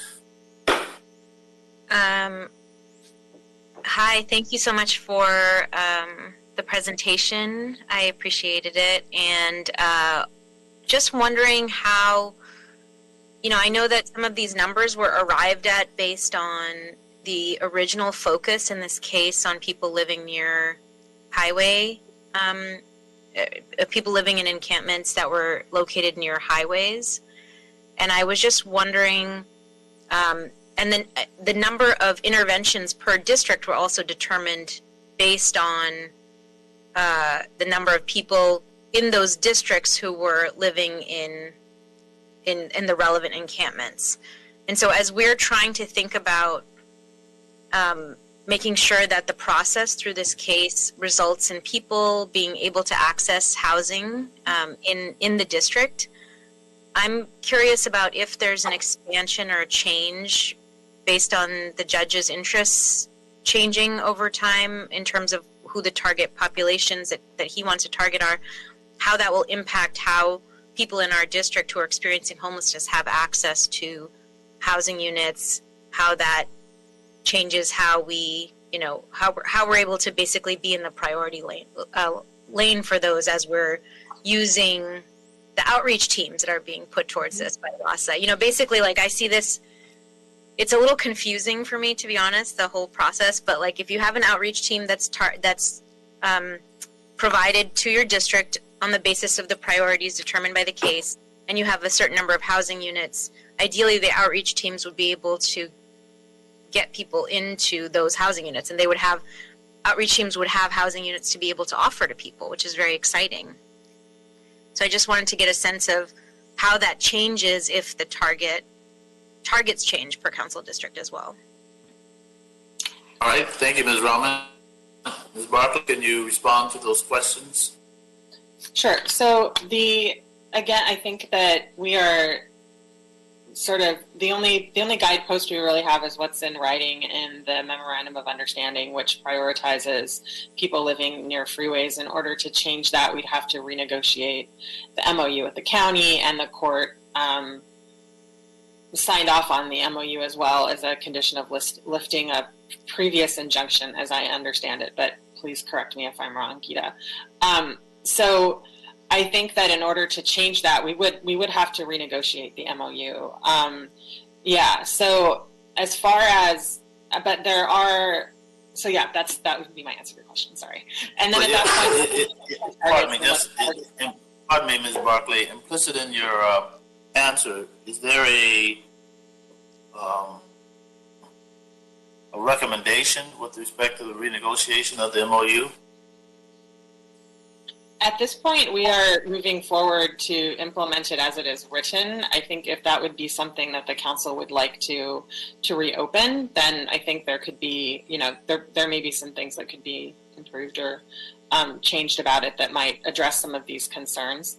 I know that was a big concern of the court back in June, but also it appears that there are other concerns of the court as well since then. 10 months is an extremely long time in the times that we're living in, and everything changes very, very quickly. All right, thank you, Ms. Rahman. Please proceed. No, that was the most, I was just a little bit confused based on what I've been reading and the way in which the process that we're following at the city has hewed fairly closely to what was discussed many months ago, and wondering how in our council districts, the process for us to be able to move forward will be impacted by this? I think we should view this process as evolving and dynamic, and the recommendations that the CEO has kind of subtly invited, we should take advantage of in terms of accomplishing our overall stated goals. So we'll continue on this. The floor is yours, Mr. De Leon. Speak your mind. Thank you very much, Mr. Chair. Meg, thank you very much for the presentation. Let me say this. I started back in October 15th, and even before I came on board, my staff and I have been working towards meeting our goal, and we're on track, hopefully. But it does sound like we should have been looking at purchasing more motels, more hotels, or master leasing with our city funds in order to meet the goals, since those tend to come online quicker. Are we looking at solutions like master leasing to meet our April deadline? Is my question, and also to Mr. Buscaino's point, which I concur. And I know this is multi-layered, and this is very complex, and there's so many dynamics. Mr. Billy Thomas, Ms. Rahman, Mr. Price, Mr. Buscaino, all the 15 council members are like, we're in a position where, we have, this sharp needle at our neck right now, and that is obviously metaphorically the edict that Judge David Carter has put upon all of us, and we're also relying on LADWP, LA Fire Department, Bureau of Engineering, all of these departments, right, that you kind of have to lasso and coordinate and try to get price points, down, and that I know that's an ordeal, of herding, cats all over the place, and how can we get these price points down? But the master leasing, the hotels, motels, because it's almost like all the council members are out there in a rowboat in the middle of a tsunami with other general managers sort of kind of making these decisions whether we're going to cross that finish line or not, and what that looks like at the end of the day. Are we going to cross that finish line? Do we anticipate the bonus from the county? Number one. Two is the question with regards to the master leasing in the hotels and motels, which are much more quicker to go online. So to respond to the question about master leasing, I think we have been looking at we've been looking at master leasing programs, talking to LASA about how we could make that work. And so I think that and that looking at it more with respect to apartments rather than hotels or motels. There are some hurdles. It's a model that hasn't been implemented, and that there aren't. We have to figure out how to sort of design this for service providers because they're not already doing it, and so it's difficult and complicated, more complicated than it sounds. I would say we absolutely are. We're very excited about the state's allocation of additional funding for HomeKey to purchase sites, and as you know, when that opportunity came up, the city jumped pretty hard into it, and not only purchased all of the sites that the state awarded, but an additional 5 sites without state assistance. And so we are very excited to, and that's, to use up all of the CRF funding that was available. Unfortunately, we've used all of the CRF funding that was available for that program, and we are in need of another. We would be in need of another source to either purchase the sites outright or be able to match any state funding that becomes available. So, but I do think that has proven to be a very good model for at least getting control of sites quickly. It's another matter we're finding as we're implementing the sites that we've purchased to change the use from a transient use to a permanent use does trigger some additional fire safety requirements, as it should. We don't want to be in a situation where the city has purchased properties that are dangerous for people to live in full time. And so that is becoming more of a, we're working very hard and pushing. We meet weekly with all of the owner operators on HomeKey. We're learning a lot, and I'm sure the next iteration will be much smoother.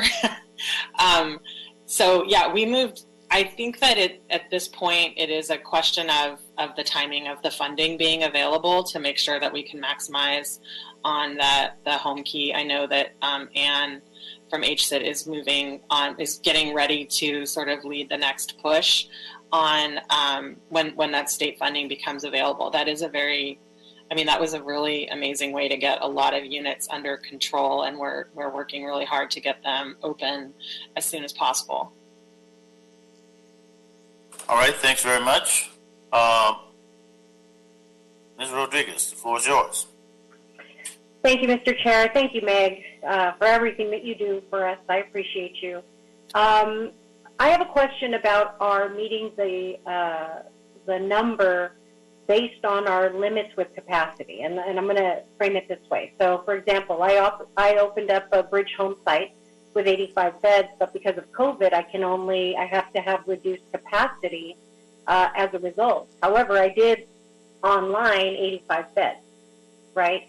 So how do those numbers reconcile in terms of meeting our MOU requirements with the county?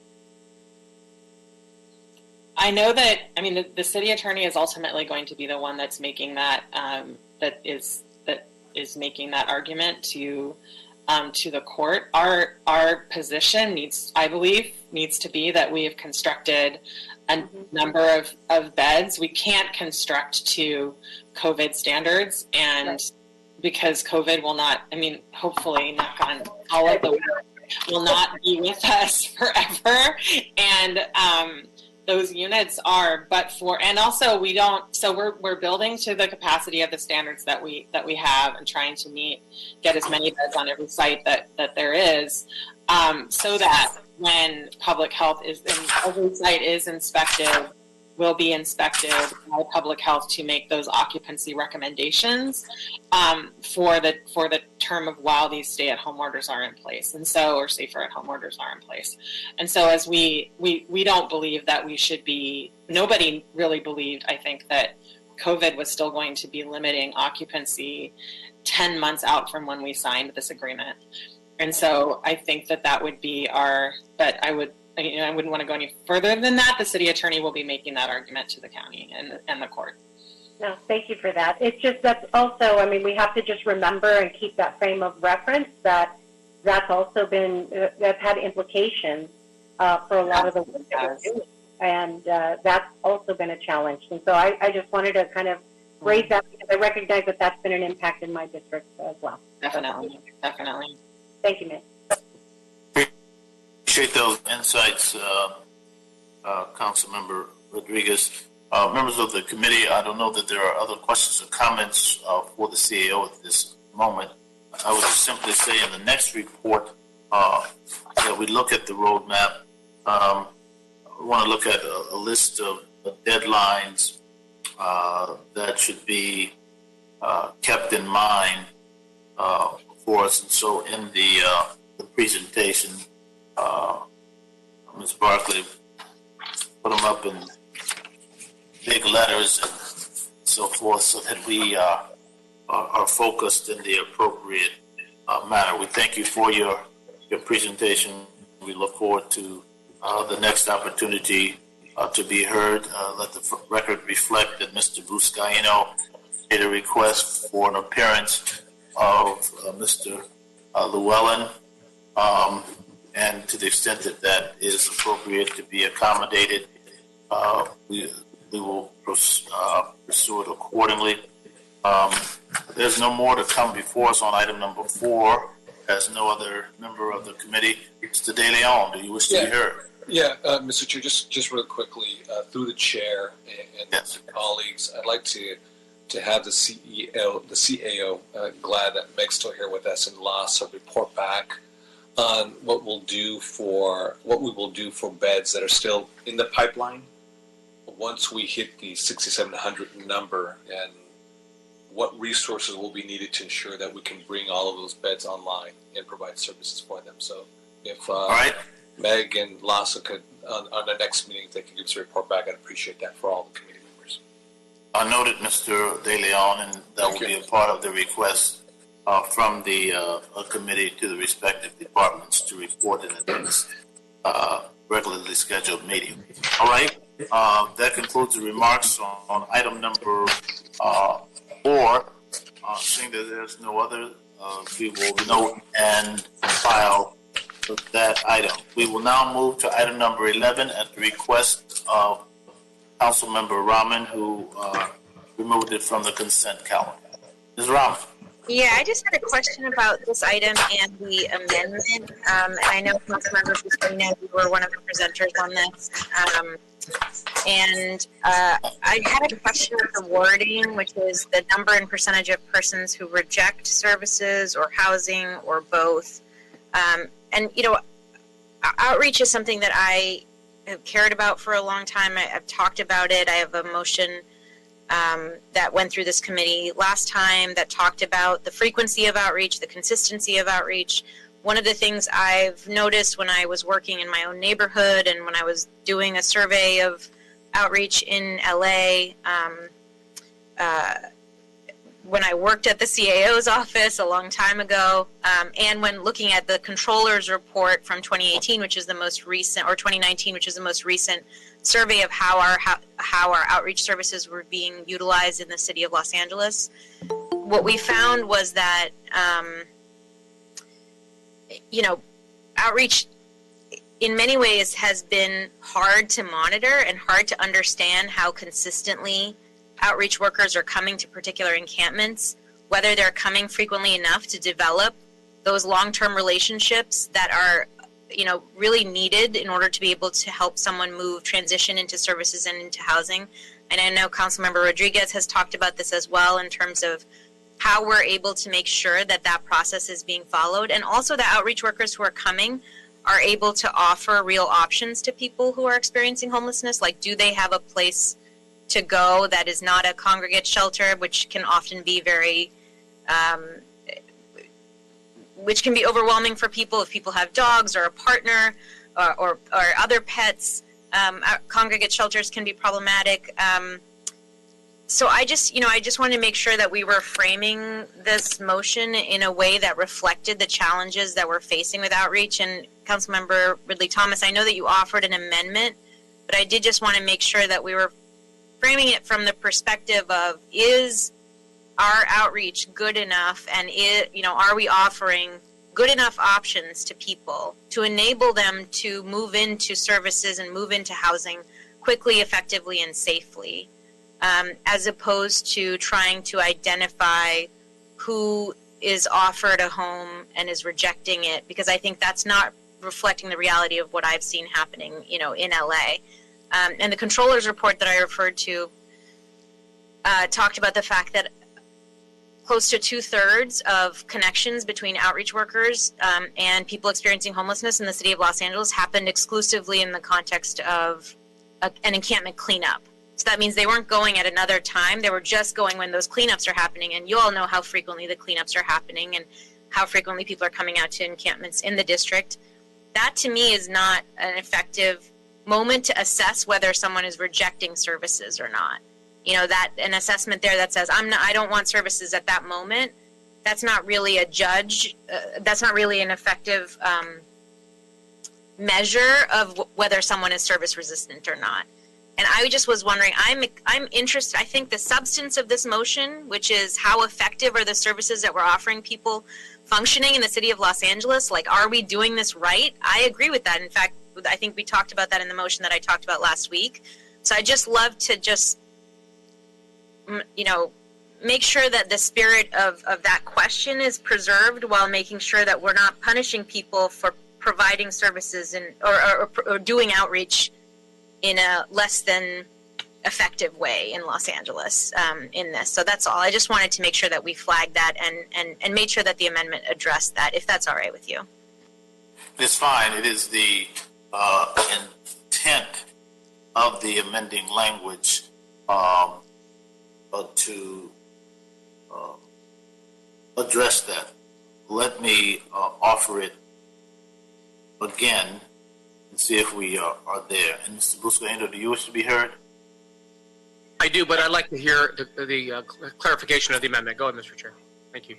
Is to amend the motion to include the following, that LA County Housing for Health Outreach Team be included in the report back and include data on the number of people who have expressed interest in housing services but have not yet been placed due to insufficient resources, and data on the average amount of time it takes to place individuals into housing and services should this data be available.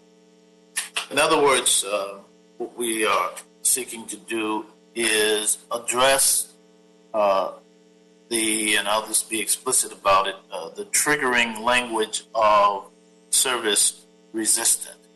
I do not wish for it to be assumed that the committee is in any way seeking to ignore the gravity of the challenge and essentially saying we can't do a better job because people won't cooperate. Let me just simply say we recognize that there's a lack of cooperation, but we need to dig into the contributing factors to that quote-unquote lack of cooperation, which we generically refer to as service resistance. So that's one point that I wish to make. And then the other point that may be more blunt, I wish to debunk the myth of service resistance as best as possible. Now, that may be a little tough for some to hear, but let me lean into that for a moment. It is hard to sustain the argument that there is widespread service resistance against the fact that there are approximately 30,000 individuals who have been processed, according to the data that emanates from LASA and otherwise, who would be ready to move into housing were it available for them to move into. Let me repeat that. 30,000. That radically contradicts the notion that homeless people are shiftless, they are lazy, they are drug addicted, they are mentally ill, they are those who are the dregs of society. The notion of service resistance in part leans in the direction of what I characterize as the contempt for the poor. So I want to be explicit about my effort to try to lower the temperature in terms of certain language that takes us off the hook and causes us to keep moving forward with full recognition that there are individuals who need more help, more attention, more case management in order to move from the street. The objective that we ought to have is precisely that, unapologetically. But we don't do that, in my view, by taking our eye off a client-centered, clinically enriched approach to addressing the crisis that confronts us. Now, it might have been more than the committee bargained for, but I just thought I'd put a little bit into it so that my sentiments were fully appreciated. Now, Mr. Buscaino, the floor is yours. Thank you. If that little sermonette didn't shut you down, I got a little more for you. Great. No, I'm with you, Mr. Chair. Ms. Rahman, Thank you, Nithya, for raising this. I was more than happy to second Mr. Koretz's motion. And I did so because we have a quality control issue with LASA. We have an issue of transparency and data sharing which has been tough and a hard time with advancing these efforts and demanding the real-time information from Los Angeles. And to your point, Mr. Chair, based on my lived experiences in outreach, not only as a police officer for many years, but as a council member, like you, Ms. Rahman, I've been at the encampments. I've been a part of the outreach with my team on the ground. And you're right, Mr. Chair, there are folks, as soon as we open not one, the county shelter, thanks to Janice Hahn, but two, our Bridge Home shelter in San Pedro, there were those who said, yes, I'm in, I can't wait to get in.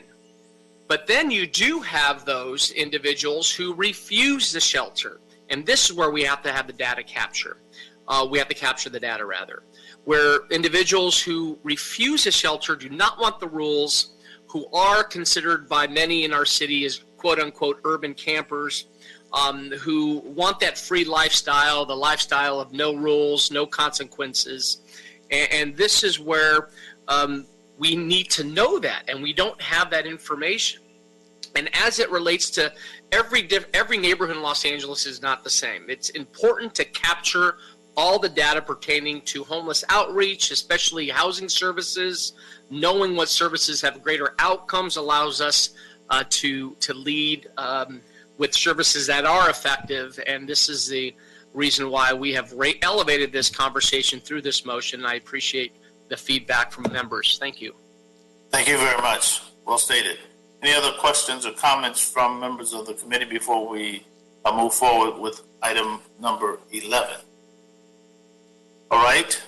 Then it is before us as amended. Madam Clerk, please call the roll. Yes, Mr. Chair. Councilmember Willie Thomas as chair. Aye.